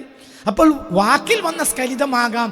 എനിക്കെതിരെ നിങ്ങൾ ചേകനൂരും ഖാദിയാനും ആരോപിക്കുന്നതിന് മുമ്പ് ഏറ്റവും ചുരുങ്ങിയത് എന്നോടൊന്ന് വിളിച്ചു ചോദിക്കണം. ആ കൂട്ടത്തിൽ ഒരു നല്ല മനുഷ്യൻ, ഒരു സുന്നി പ്രഭാഷകനായ നല്ല മനുഷ്യൻ എന്നോട് വിളിച്ച് ചോദിച്ചു, ഇങ്ങനൊരു വാക്ക് കേൾക്കുന്നുണ്ടല്ലേ, എന്ത് പറ്റിപ്പോയതാണ്? അപ്പോൾ ഞാൻ കാര്യം പറഞ്ഞു, അതിൽ സ്ഖലിതം വന്നുപോയതാണ്, ഡാറ്റാസ് പറയുന്ന സന്ദർഭത്തിൽ അറിയാതെ വന്നു പോയതാണ്, എഡിറ്റ് ചെയ്യാൻ എനിക്ക് കഴിഞ്ഞില്ല. എന്നാൽ അതിനെപ്പറ്റി ചർച്ചയില്ല, അതൊന്ന് എവിടെയെങ്കിലും അതിൻ്റെ ഒരു ഖേദപ്രകടനം നടത്തണമേ എന്ന് അദ്ദേഹം, നല്ല മനുഷ്യൻ, ഞാൻ അവരെ പേര് ഇപ്പോൾ വെളിപ്പെടുത്തുന്നില്ല, പിന്നീട് ആവശ്യമെങ്കിൽ വെളിപ്പെടുത്തും. അങ്ങനത്തെ ആളുകൾ ഉണ്ടായിട്ടുണ്ട്. ഇതൊക്കെ ചോദിക്കേണ്ട ഒരു ബാധ്യതയല്ലേ? കുത്താനുള്ള അവസരം ഉപയോഗപ്പെടുത്തണോ വേണ്ടത്? ഞാൻ നിങ്ങളുടെ ഇടയിലുള്ള ഒരാളല്ലേ, ഞാൻ നിങ്ങളെ കൂട്ടത്തിൽപ്പെട്ട ഒരാളാണല്ലോ.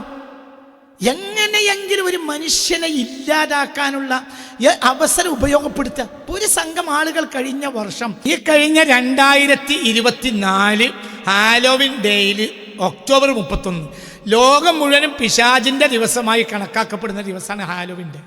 ആ ദിവസം 2024 ഹാലോവിൻ ഡേയിൽ കേരളത്തിലെ ഒരു വിഭാഗം ആളുകൾ എനിക്കെതിരെ കോഴിക്കോട്ടെ ഒരു ഹാളിൽ, ആ ഹാളിനെ കുറ്റം പറയുന്നില്ല, ആ ഹാളിനെ കുറ്റം പറയാൻ ഞാൻ ആളല്ല, എനിക്കെതിരെ ഉറഞ്ഞു തുള്ളി. പിശാചിൻ്റെ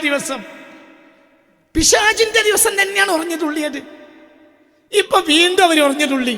എന്തതിൻ്റെ അർത്ഥം? എന്തിനാ ഇതൊക്കെ ചെയ്യുന്നത്? എനിക്കറിയാലോ ഞാൻ സുന്നിയാണ്, ഞാൻ 100% സുന്നിയാണ്. അത് സ്വാഭാവികമായും ചില വാക്കുകൾ അവിചാരിതമായി എന്നിൽ നിന്ന് ഏറിപ്പോവും. പിന്നീട് ഞാൻ അതിൽ ഖേദപ്രകടനം നടത്തും. ഞാൻ നിങ്ങളോട് പറയട്ടെ ജനങ്ങളെ, നിങ്ങളിപ്പോൾ പറഞ്ഞല്ലോ ഇയാൾ ചേകനൂരാണ്, ഇയാൾ ഖാദിയാനിയാണ് എന്നൊക്കെ പറഞ്ഞ് നിങ്ങൾ തുള്ളിയല്ലോ. നിങ്ങൾ തുള്ളേണ്ടത് ഇതിലൊന്നും ആയിരുന്നില്ല. ഞാൻ മലയാളക്കര കണ്ടതിൽ ഏറ്റവും വലിയ അപകടകരമായ ഒരു സ്റ്റേറ്റ്മെൻറ്റ് നടത്തിയിട്ടുണ്ട് 4 വർഷങ്ങൾക്ക് മുമ്പ്. അതാണ് ഏറ്റവും അപകടകരമായ സ്റ്റേറ്റ്മെൻറ്റ്.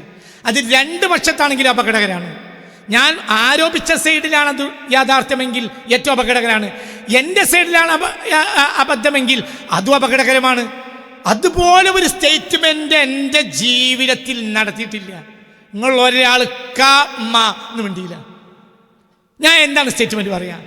ഈ കഴിഞ്ഞ 2022 ജനുവരിയിൽ, 2022 ജനുവരിയിൽ, ഇത് 2026 ജനുവരി, 4 കൊല്ലം കഴിഞ്ഞു.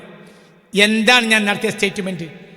പരിശുദ്ധ ഖുർആനിൽ അല്ലാഹു സുബ്ഹാനഹു വ തആല 114 സൂറത്ത് ഇറക്കിയിട്ടുണ്ട്. ആ 114 സൂറത്തുകളിൽ 82 സൂറത്തുകൾ ഇറങ്ങിയ മുത്തുനബിയുടെ വീട് വഹാബികൾ കക്കൂസാക്കിയിട്ടുണ്ട്. അതിന്ന് കക്കൂസാണ്. ഇതിനേക്കാൾ അപകടകരമായ സ്റ്റേറ്റ്മെന്റ് എന്താ? കഅബയും അള്ളാഹിന്റെ സൃഷ്ടിയാണ്, ഖുർആൻ അള്ളാഹിന്റെ സൃഷ്ടിയല്ല. ഈ കഅബയെ പറ്റി, കഅബ പരിശുദ്ധ കഅബത്ത് ശരീഫ് അള്ളാഹു അതിൻ്റെ ഇസ്സത്ത് നിലനിർത്തി തരട്ടെ, അള്ളാഹു അതിനെയും അതിൻ്റെ ഇസ്സത്തിനെ നിലനിർത്തി തരട്ടെ. പറഞ്ഞ കാര്യങ്ങളൊക്കെ ഞാൻ വിശദീകരണം പറഞ്ഞിട്ടുണ്ട്. ഇപ്പോഴും അതിലിട്ട് കൂടുന്ന ആളുകളുണ്ട്. അതേസമയത്ത് ഇതിൽ വിശദീകരണം പറയാൻ പറ്റുമല്ലോ. ഇത് വളരെ വ്യക്തമായിട്ടാണ് പറഞ്ഞാണല്ലോ. ആരും ഒരു വഹാബി പോലും ഇത് ആവർത്തിക്കാറില്ല. ഇത് കഅബ കക്കൂസാണ് എന്ന് പറഞ്ഞ ആളാന്ന് ഇയാൾ. ഇത് പരിശുദ്ധ ഖുർആൻ 82 സൂറത്തിറങ്ങിയ സ്ഥലം കക്കൂസാണെന്ന് പറഞ്ഞ ആളാണെന്നൊരു വഹാബി പോലും ഉദ്ധരിക്കാറില്ല. 4 വർഷങ്ങൾക്ക് മുമ്പ് ഞാൻ ഈ സ്റ്റേറ്റ്മെന്റ് നടത്തി. നിങ്ങൾ ഇത്ര വലിയ സൂക്ഷ്മതയുള്ള വലിയ ചേകനൂരിനെയും കാദ്യാനികളെയൊക്കെ തിരയുന്ന ആളുകളാണെങ്കിൽ ജനങ്ങളെ നിങ്ങളെ ബാധ്യത എന്താ? ഞാൻ ആ പറഞ്ഞ സ്റ്റേറ്റ്മെന്റ് യാഥാർത്ഥ്യമാണെങ്കിൽ നിങ്ങൾ ആ വഹാബി വിഭാഗത്തോട് ലോകാവസാനം വരെ സന്ധിയില്ലാതെ സമരം ചെയ്യണ്ടേ? കാര്യം നിസ്സാരപ്പെട്ട കാര്യമാണോ? പരിശുദ്ധ ഖുർആൻ 82 സൂറത്തിറങ്ങിയ ആ മഹത്തായ വീടിനെ കക്കൂസാക്കൽ നിസ്സാരമായ കാര്യമാണോ? ആ ജനതയോട് ചിരിക്കാൻ പാടുണ്ടോ? ആ ജനതയോട് കളിക്കാൻ പാടുണ്ടോ? ഇപ്പോൾ ചിരിക്കണം കളിക്കണം എന്നല്ലേ നമ്മൾ പറഞ്ഞു നടക്കണത്? ഇവരോട് ചിരിക്കാൻ പാടുണ്ടോ കളിക്കാൻ പാടുണ്ടോ? ഇത് തമാശയാണോ? അല്ല. ആ പറഞ്ഞ ഇൻഫർമേഷൻ തെറ്റാണെങ്കിൽ നിങ്ങൾ എന്നെ പള്ളി കയറ്റാൻ പാടുണ്ടോ? അത് പാപ്പ് പറഞ്ഞ് കയറിയാൽ മതി എന്ന് പറയണ്ടേ? നിങ്ങൾ ഇത്ര വലിയ മഹാന്മാരാണെങ്കിൽ അതല്ലേ നിങ്ങൾ ചെയ്യണ്ടേ? അതിനെന്തെങ്കിലും ന്യായീകരണം പറയാനുള്ളത്? 4 കൊല്ലം കഴിഞ്ഞു. 4 കൊല്ലം കഴിഞ്ഞു. പരിശുദ്ധ ഖുർആനിലെ 82 സൂറത്തിറങ്ങിയ അല്ലാഹുവിന്റെ ഹബീബിന്റെ വീട് ഇന്ന് കക്കൂസാണ് എന്ന് ഞാൻ പറഞ്ഞിട്ട് 4 കൊല്ലം കഴിഞ്ഞു. ഒന്നിരിക്കൽ ഇത് ചെയ്ത വഹാബിസത്തിനോട് ലോകാവസാനം വരെ ഞങ്ങൾക്ക് സന്ധിയില്ല നിങ്ങൾ പ്രഖ്യാപിക്കണം. ഇന്ന് നിങ്ങൾ ചിരിക്കാനും കളിക്കാനും പറയുന്നത് അല്ല. ഞാൻ ആരും കുറ്റം പറയല്ല. കുറ്റം പറയല ലക്ഷ്യമല്ല. ഒരു സാമൂഹിക നിരീക്ഷകന് പറയേണ്ട ബാധ്യത അതുകൊണ്ട് പറയാണ്. അല്ല, ഞാൻ പറഞ്ഞ ഇൻഫർമേഷൻ തെറ്റാണെങ്കിൽ ജുമാക്കിനെ കയറ്റാൻ പറ്റുമോ? എന്നെ പള്ളി കയറ്റാൻ പാടുണ്ടോ? തിരുത്തിയിട്ട് പാടാന്ന് പറയണ്ടേ? ബൈബിൾ, ഞാൻ ഉദാഹരണം പറയട്ടെ. ബൈബിൾ സയ്യിദുനാ ഈസാ യേശു ക്രിസ്തുവിന് ബൈബിൾ ഇറക്കപ്പെട്ട സ്ഥലം ഇന്ന് കക്കൂസാണെന്ന് ലോകത്തെ ഏതെങ്കിലും ഒരു ക്രിസ്ത്യാനി പറഞ്ഞാൽ ലോകത്തെ ക്രിസ്തീയ സഭകൾ മുഴുവനും തുള്ളൂലേ? അയാൾക്കെതിരെ തീരുമാനമെടുക്കൂലേ? നിങ്ങൾ എനിക്കെതിരെ തീരുമാനമെടുത്തോ? നിങ്ങൾ അവർക്കെതിരെ തീരുമാനമെടുത്തോ? ഏതെങ്കിലും കേരളത്തിലെ ഒരു യൂട്യൂബർമാരുടെയോ വ്ളോഗർമാരുടെയോ 10 ആൾ കൂടിയ ഒരു സംഘടന അവർക്കെതിരെ ഒരു പ്രമേയം പാസാക്കിയോ? അല്ലെങ്കിൽ എനിക്കെതിരെ ഒരു പ്രമേയം പാസാക്കിയോ? എന്ത് ദീനാണ് നിങ്ങളെ ദീന്? കുത്താവുന്നവനെ കുത്താൻ്റെ അടുത്തിട്ട് കുത്താന്നല്ലാതെ നിങ്ങൾക്ക് എന്ത് ദീനാ? അതേസമയം അതേ പ്രഭാഷണത്തിൽ 4 പ്രഭാഷണം കഴിഞ്ഞപ്പോൾ ഒരു സ്ഥലത്ത് ഞാൻ പറഞ്ഞു, കേരളത്തിൽ തൊപ്പിയിട്ട് നടക്കുന്ന ഒരു MP അയാളുടെ അടുത്ത് വരുന്ന ആളുകൾക്ക് വഹാബിസത്തിലേക്ക് പ്രേരിപ്പിക്കുന്നുണ്ട്, കരുതിയിരിക്കുക. ഇജ്തിമാഉൽ ജുയൂഷ്, എല്ലാവരും കൂടി ഒറ്റച്ചാട്ടന്റെ മേൽ ഞങ്ങൾ നേതാവാണ്, തൊടാൻ പാടില്ല. അപ്പൊ മറ്റോ നിങ്ങൾ ചില താരങ്ങളെയും ചില ബിംബങ്ങളെയും സ്ഥാപിക്കുകയാണ്, അല്ലാതെ നിങ്ങൾക്ക് ദീനില്ല. മലയാളക്കരയിലെ ഈ ബ്ലോഗർമാർക്കും യൂട്യൂബർമാർക്കും ദീനില്ല എന്നെനിക്ക് ബോധ്യപ്പെട്ടിട്ട് 4 കൊല്ലം കഴിഞ്ഞു. നിങ്ങൾക്ക് ദീനില്ല. നിങ്ങൾ ഉദ്ദേശിച്ച ആരെയും നിങ്ങൾ പ്രതിഷ്ഠിക്കും, നിങ്ങൾ ഉദ്ദേശിച്ച ആരെയും നിങ്ങൾ തകർക്കും, നിങ്ങൾ ആരെയും പട്ടിയാക്കും, നിങ്ങൾ ആരെയും പേപ്പട്ടിയാക്കും. പേപ്പട്ടിയാണെന്ന് തീരുമാനിച്ച് പിന്നെ കൊല്ലാലും സാമൂഹിക ബാധ്യതയല്ലേ പേപ്പട്ടിനെ കൊല്ലൽ? നിങ്ങൾ ആദ്യം പട്ടിയാക്കും, പിന്നെ പേപ്പട്ടിയാക്കും, പിന്നെ പേപ്പട്ടി കയർ പിടിച്ചെന്ന് പറയും, പിന്നെ കൊല്ലം സാമൂഹിക ബാധ്യതയാണല്ലോ. നിങ്ങളിൻ്റെ ദീനിനെ പഠിപ്പിക്കണ്ട, നിങ്ങൾ എനിക്ക് തിരിവെക്കണ്ട. എനിക്ക് നിങ്ങളറിയും, നിങ്ങൾക്ക് ആ ശേഷം ദീനില്ല. ഈ മലയാളക്കരയിലെ ബ്ലോഗർമാർക്ക് ഇതിന് തീരുമാനം എടുക്കണ്ടേ? എനിക്കെതിരെ അല്ലെങ്കിൽ അവർക്കെതിരെ 3ാമത്തെ സംഗതി ഉണ്ടോ? അവ കിട്ടിയാവുന്നവനെ കിട്ടിയെന്ന സ്ഥലത്ത് കുത്തുക. എന്നോടൊന്ന് ചോദിക്കാലോ, അതെന്താ? എനിക്ക് പലപ്പോഴും 10,000-കണക്കിന് പ്രസംഗങ്ങളാണ്. ഒരു ദിവസം 1-ലധികം പ്രസംഗം നടത്തുന്ന ദിവസങ്ങളാണ് ഇന്നും. 26ാമത്തെ കൊല്ലം പ്രഭാഷണത്തിൻ്റെ നൈരന്തര്യം തുടങ്ങിയിട്ട് 26 കൊല്ലായി. രാവും പകലും പ്രസംഗിക്കാൻ. ഇന്ന് തന്നെ ഇനിയും പ്രസംഗമുണ്ട്. ഇന്ന് തന്നെ ഉണ്ട്, ഇനിയും ഇന്നലെ ഉണ്ട്. ഈ പ്രസംഗമില്ലാത്ത ദിവസമല്ല. 10,000-കണക്കിന് പ്രസംഗങ്ങൾ. അപ്പോൾ ചില സ്ഖലിതങ്ങൾ വരും, പിന്നെ ഞാൻ തിരുത്തും, മാപ്പ് പറയും. ഞാൻ ബഹുമാനപ്പെട്ട ഇമാം ബുഖാരി റളിയല്ലാഹു അൻഹുവിന് തെറ്റ് പറ്റിക്കൂടെ, സിദ്ദീഖുൽ അക്ബറിന് തെറ്റ് പറ്റിക്കൂടെ, ഉമർ ബിൻ ഖത്താബിന് തെറ്റ് പറ്റിക്കൂടെ, ശംസുലമക്ക് തെറ്റ് പറ്റിക്കൂടെ എന്ന് പറഞ്ഞ വാക്കുകൾ, മലക്കൽ മുല്ലക്കോയ തങ്ങൾക്ക് തെറ്റ് പറ്റിക്കൂടെ എന്ന് പറഞ്ഞ വാക്കുകൾ, ഈ പറഞ്ഞ വാക്കുകൾ ആരെ പറ്റി പറഞ്ഞിട്ടെങ്കിലും അത് അദബ് കേടാണ്, എന്നിൽ നിന്ന് വന്നു പോയതാണ്. ഞാൻ അല്ലാഹു ജല്ല ജലാലായ സുബ്ഹാനോട് രാത്രി ഇരുന്ന് പൊട്ടിക്കരഞ്ഞ് ദുആ ചെയ്തിട്ടുണ്ട്. ഇമാം ബുഖാരി റളിയല്ലാഹു അൻഹുവിന് യാസീനോട് മാപ്പ് അപേക്ഷിച്ചിട്ടുണ്ട്. അതേ സമയത്ത് സ്ഖലിതമാണ്, തെറ്റാണ്, അബദ്ധമാണ്. 100% ഞാനത് പിൻവലിച്ചിരിക്കുന്നു. എൻ്റെ കയ്യിൽ നിന്ന് വന്ന 100% അങ്ങ് അബദ്ധമാണ്. അത് പ്രഭാഷണത്തിന് മധ്യേ വന്ന സ്ഖലിതമാണ്. അതേ സമയത്ത് സുന്നിയല്ല എന്ന് പറയരുത്. അതേ സമയത്ത് എന്നെ ചേകുനാലും പറഞ്ഞാൽ നിങ്ങൾ കുടുങ്ങും. എല്ലാ റൂഫിയ അൻ ഉമ്മത്തി അൽ ഖത്ഉ വന്നിസ്യാൻ, റൂഫിയ അൻ ഉമ്മത്തി അൽ ഖത്ഉ വന്നിസ്യാൻ. പിഴവുകൾ സംഭവിക്കും, മറവികൾ സംഭവിക്കും. അത് അല്ലാഹുവിൻ്റെ മലക്കുകൾ എഴുതുക പോലുമില്ല എന്ന് മുത്ത് റസൂൽ പറഞ്ഞിട്ടില്ലേ? ഞാൻ ഇതൊന്നും അല്ലല്ലോ, ഞാനൊരു നാടൻ മൂല്യരല്ലേ, അബദ്ധം പറ്റൂലേ? പറ്റിയിട്ടുണ്ട്. 100% അബദ്ധമാണ് പറഞ്ഞത്. അത് സ്ഖലിതമാണ്, അത് എഡിറ്റ് ചെയ്യാതെ വന്നു പോയതാണ്, അബദ്ധമാണ്. സമൂഹത്തോട് ഞാൻ മാപ്പ് ചോദിക്കുന്നു. അതേ സമയത്ത് നിങ്ങൾ ദയവായി ഗൗരവമായി ചിന്തിക്കണം. ഞാൻ പറയുന്ന സാമൂഹിക നിരീക്ഷണങ്ങളാണ്. തഹിയ ഫണ്ടിനെ പറ്റി പറഞ്ഞിട്ടുണ്ട്. അതേ സമയത്ത് ഫണ്ട് ഞാൻ കൊടുത്തിട്ടുണ്ട്. എൻ്റെ നേതാക്കന്മാർ കൊടുക്കാൻ പറയുമ്പോൾ കൊടുക്കലിൻ്റെ ബാധ്യതയാണ്. അതേ സമയത്ത് അതിനെക്കുറിച്ച് എനിക്ക് വ്യത്യസ്ത വീക്ഷണമാണുള്ളത്. വേറെ ഒരു സാമൂഹിക നിരീക്ഷണം, നിങ്ങൾക്കറിയാം ഞാൻ സുന്നികൾക്കിടയിൽ ഒരു സാമൂഹിക നിരീക്ഷകനാണ്. എൻ്റെ പ്രഭാഷണങ്ങളിൽ ഏറിയ കൂറും സാമൂഹിക നിരീക്ഷണങ്ങളാണ്. അത് ഇന്നല്ലെങ്കിൽ നാളെ ജനങ്ങൾക്ക് ബോധ്യപ്പെടുമെന്ന് വിശ്വാസമാണ്. ബോധ്യപ്പെട്ടിട്ടുണ്ട് പലപ്പോഴും. ഇനി ഇത് പിഴവാണെങ്കിൽ പോലും അത് പിന്നീട് എനിക്ക് പേച്ചു വന്നാൽ പോരെ.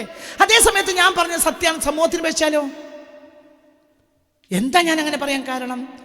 നമ്മൾ ഈ പറഞ്ഞ ശരി തന്നെ, പക്ഷേ ഇത് ലോകാവസാനത്തിനടുത്ത കാലമാണ്.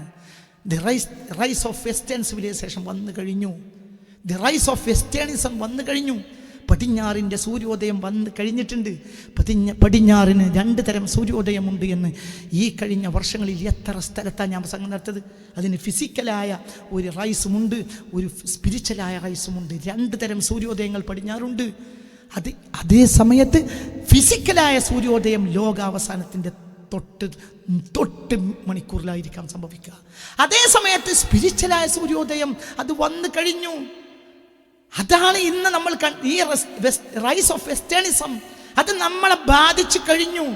അങ്ങനെ വരുമ്പോൾ നമ്മൾക്കുണ്ടാക്കുന്ന കോടികൾ ഈ യൂറോപ്പിൻ്റെ ചില്ല് കൊട്ടാരങ്ങൾ നിർമ്മിക്കാൻ വേണ്ടിയല്ലേ? അത് പത്രമാണെങ്കിലും, അത് ചാനലാണെങ്കിലും, അത് യൂണിവേഴ്സിറ്റി ആണെങ്കിലും, എന്താ സംഭവിക്കാൻ പോണത്? ഈ യൂറോപ്പിൻ്റെ ചില്ല് കൊട്ടാരങ്ങളാണ് നമ്മൾ ഉണ്ടാക്കുക. യൂറോപ്പിൻ്റെ ചില്ല് കൊട്ടാരങ്ങൾ എവിടെ ഉണ്ടാക്കിയാലും അതൊരു ദുരന്തമായി ഭവിക്കും. ഇത് വലിയ ആപത്തായി ഭവിക്കും, യാതൊരു സംശയവും വേണ്ട. അത് ഭവിച്ചേ തീരൂ, ഉറപ്പായിട്ട് ഭവിക്കും. ഒരു മഹത്തായ ഒരു വലിയ മതസംഘടന നടത്തുന്ന ഒരു ഭൗതിക കലാലയത്തിൽ 15 വർഷങ്ങൾക്ക് മുമ്പ് 2010-ലോ 2011-ലോ ആയിരിക്കുമെന്നാണ് എൻ്റെ ഓർമ്മ. ഏകദേശം 15 വർഷങ്ങൾക്ക് മുമ്പ് ഒരു ഭൗതിക കലാലയത്തിൽ ഒരു മതസംഘടന നടത്തുന്ന, കേരളത്തിലെ ഒരു മതസംഘടന നടത്തുന്ന ഒരു ഭൗതിക കലാലയത്തിൽ ഔദ്യോഗികമായ ആ സ്ഥാപനത്തിൻ്റെ ഹോസ്റ്റലിലെ കുട്ടികൾ രാത്രി കള്ളു കുടിക്കൽ വന്നപ്പോൾ, പലപ്പോഴും കള്ളു കുടിക്കുന്നതായി ബന്ധപ്പെട്ടവർക്ക് ബോധ്യപ്പെട്ടപ്പോൾ 15 വർഷങ്ങൾക്ക് മുമ്പ് അവരെ ബോധവൽക്കരിക്കാൻ വേണ്ടി എന്നെ കൊണ്ടുപോയി. പലവട്ടം കൊണ്ടുപോയത് എനിക്കോർമ്മയുണ്ട്. സ്ഥാപനം പറയൂല, സംഘടന പറയൂല, ഒരു സംഘടന നടത്തുന്നൊരു ഭൗതിക കലാലയം ബിഫോർ 15 years, 15 കൊല്ലം മുമ്പ് രാത്രി കള്ളുകുടി പലപ്പോഴായി ഉണ്ടായപ്പോൾ അവരെ ബോധവൽക്കരിക്കാൻ പിന്നെയും 15 കൊല്ലം കഴിഞ്ഞു. ഇനി യൂറോപ്പിൻ്റെ സിവിലൈസേഷനാണ് വരാൻ പോകുന്നത്. വിത്തിൻ 10 years, 10 കൊല്ലത്തിനിടയിൽ സെക്സ് റവല്യൂഷൻ, ലൈംഗിക വിപ്ലവം കേരളത്തിൽ നടക്കുമെന്നാണ് സാമൂഹിക നിരീക്ഷകരുടെ ഏറ്റവും പ്രധാനപ്പെട്ട അഭിപ്രായം. യൂറോപ്യൻ മോഡൽ സെക്സ് വിപ്ലവം, അതായത് ഏത് പെണ്ണും ഏതാണിൻ്റെ ഒപ്പം പോകും. അതിൽ ഭർത്താവില്ല, ഭാര്യയില്ല. ഏത് പെണ്ണിൻ്റെ കൈയും പിടിച്ച് ആർക്കും പോകാം, എവിടെയും പോകാം, ഒന്നുമില്ല. തുടങ്ങിക്കഴിഞ്ഞു. 10 മണിക്ക് ബീച്ചിൽ കടകൾ അടക്കൽ നിർബന്ധമായ കാലം ഉണ്ടായിരുന്നു. ഇന്ന് ബീച്ചിൽ കട അടക്കുന്നില്ല.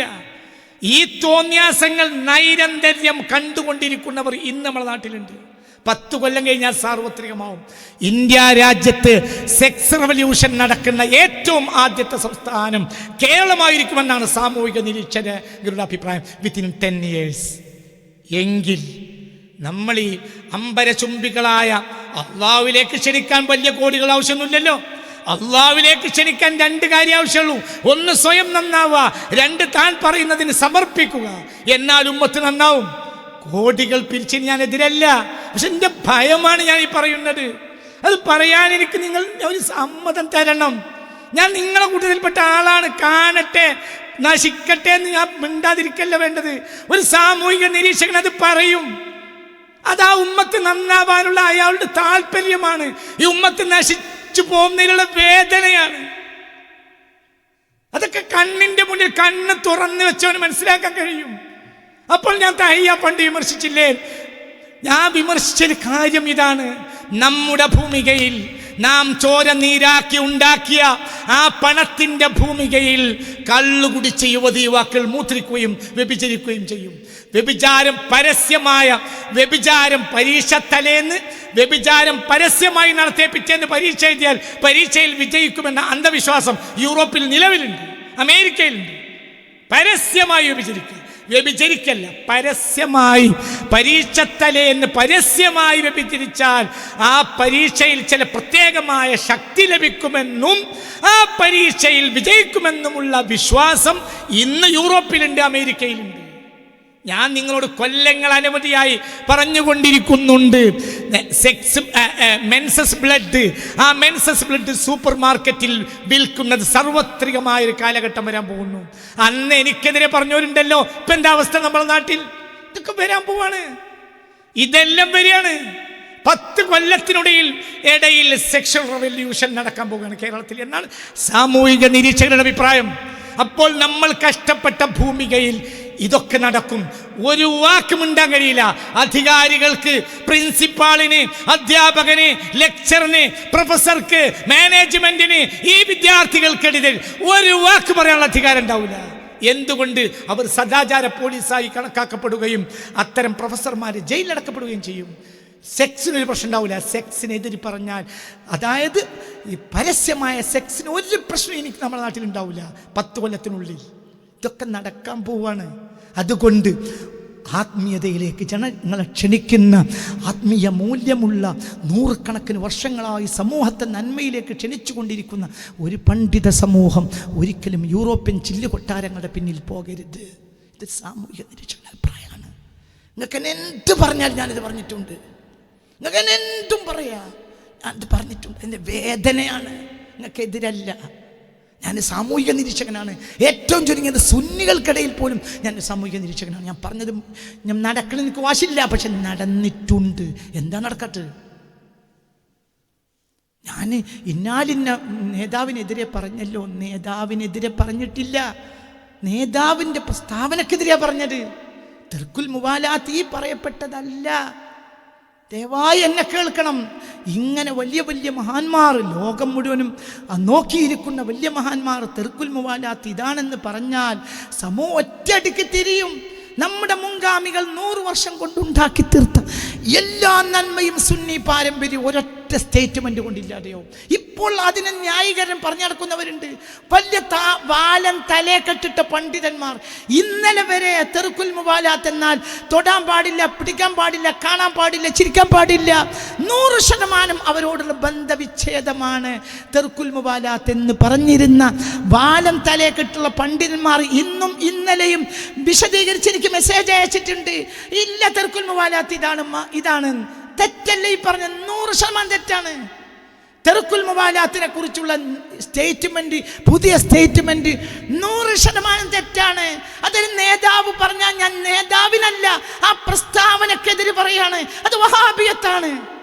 അതെന്റെ വേദനയാണ് ഞാൻ ഈ പറയുന്നത്. അതിനെ തിരുത്തണം, തിരുത്തിയേ മതിയാകൂ. ഇല്ലെങ്കിൽ ഉമ്മത്ത് വഴി തിരിയും. എന്റെ പേടിയാണ് ഞാനീ പറഞ്ഞു. വല്ലാഹിൽ അലീം, എന്റെ ഭയമാണ്.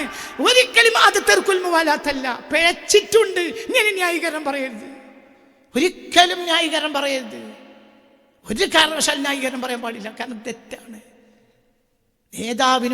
നേതാവിനും സദസ്സിൽ പൊതുജനം കേൾക്കെ ഒരു കീഴ്വായു പോകാം. ബാക്കിയുള്ളവർ മുഴുവനും ഇനി പ്ലാ പ്ലാ പ്ലാ എന്ന് ഒച്ചുണ്ടാക്കല്ലേ വേണ്ടത്. ഒരു ഏറ്റവും ചുരുങ്ങിയത് അത് കീഴ്വായുവാണെന്ന് അംഗീകരിക്കുക. ഇനി അടുത്ത സ്ഥലത്ത് ആ കീഴ്വായു പോകാതിരിക്കാൻ വേണ്ടി ഒരു ചെറിയ ഗ്യാസിൻ്റെ ഗുളികെങ്കിലും കൊടുത്തു വിടണം. ഇത്രയേ പറഞ്ഞതിന് അർത്ഥമുള്ളൂ. താരി കൊച്ചാക്കല്ല, ഒരു 100% മഹാന്മാരാണ്. അവരൊക്കെ 100% മേലെയാണ്. പക്ഷെ എനിക്ക് പ്രതിഷ്ഠയില്ല. എൻ്റെ പ്രതിഷ്ഠ ദീനാണ്. എനിക്കൊരു തങ്ങളും പ്രതിഷ്ഠയില്ല. ചിലർക്ക് ചില തങ്ങൾ പ്രതിഷ്ഠയാണ്, ചിലർക്ക് ചില തങ്ങൾ പ്രതിഷ്ഠയാണ്, ചിലർക്ക് ചില മൂല്യർ പ്രതിഷ്ഠയാണ്, ചിലർക്ക് ചില മൂല്യർ പ്രതിഷ്ഠയാണ്. മലയാളക്കരയിൽ 90% സുന്നി രംഗത്ത് ഇന്ന് നടന്നുകൊണ്ടിരിക്കുന്നത് ചില ബിംബ പ്രതിഷ്ഠകൾ മാത്രമാണ്. നിങ്ങൾ കല്ലെറിഞ്ഞോളൂ, എനിക്ക് പ്രശ്നമില്ല. തൻ്റെ പ്രതിഷ്ഠകളെ എങ്ങനെയും ന്യായീകരിക്കുക, താൻ ആരെ എതിർക്കുന്നു അവരെ എങ്ങനെയെങ്കിലും തകർക്കുക. ഇത് ദീനല്ല. ഇതിനാണ് റഹ്ബാനിയത്ത് എന്ന് പറയുക. തെറ്റിനെ ന്യായീകരിക്കുക അത് റഹ്ബാനിയത്താണ്, അത് പൗരോഹിത്യമാണ്, അത് ദീനല്ല. അതുകൊണ്ട് ദയവായി ഞാൻ നിങ്ങളോട് അപേക്ഷിക്കാണ്. ഞാൻ തഹിയാഫ്, എൻ്റെ സഹോദരങ്ങൾ, ഞാൻ സംസ്ഥയാണ്. അതിൻ്റെ പരിസരം നിങ്ങൾ ഓടിക്കരുത്. ഞാൻ ലീഗാണ്. ഞാൻ അതും പറയാം. ലീഗിൻ്റെ പ്രവർത്തകന്മാർ എനിക്കെതിരെ നാടാകെ പെരുമ്പറ കൊട്ടരുത്. ഞാൻ ലീഗാണ്. സ്വന്തം മുണ്ട് മുറുക്കി കൊടുത്ത് ഒരു പ്രദേശത്ത് മുഴുവനും ലീഗും സമസ്തയും ഉണ്ടാകാൻ വേണ്ടി അധ്വാനിച്ച മനുഷ്യൻ്റെ മകനാണ് ഞാൻ. ആ ലീഗിൻ ജീവിതത്തിൽ സമസ്ത എന്നെ പുറത്താക്കിയ കാലത്ത് ഞാൻ വേറെ സംഘടനയിൽ പോയിട്ടില്ല. പലരും വന്ന് എന്നെ ക്ഷണിച്ചിട്ട് എൻ്റെ വീട്ടിൽ വന്ന് അടയിരുന്നിട്ടുണ്ട്. പോയിട്ടില്ല, പോകൂല. എന്തേ? ഞാൻ അവസ്ഥയാണ്. പക്ഷേ എതിര് പറയും. എന്തുകൊണ്ട്? അത് എനിക്ക് അല്ലാഹു സുബ്ഹാനഹു വ തആല തന്ന ഒരു ബുദ്ധിയാണ്. തെറ്റിയാൽ ഞാൻ മാപ്പ് വയ്ക്കും. പിന്നെ പറയും തെറ്റിയാൽ മാപ്പ് വയ്ക്കും. എനിക്കൊരു അഭിമാനമില്ല. എൻ്റെ റബ്ബിൻ്റെ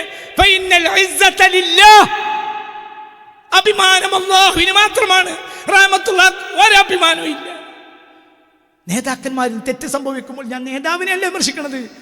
വിമർശനത്തിൽ എവിടെയെങ്കിലും വൈയക്തികമായി പോയിട്ടുണ്ടെങ്കിൽ ക്ഷമിക്കണം.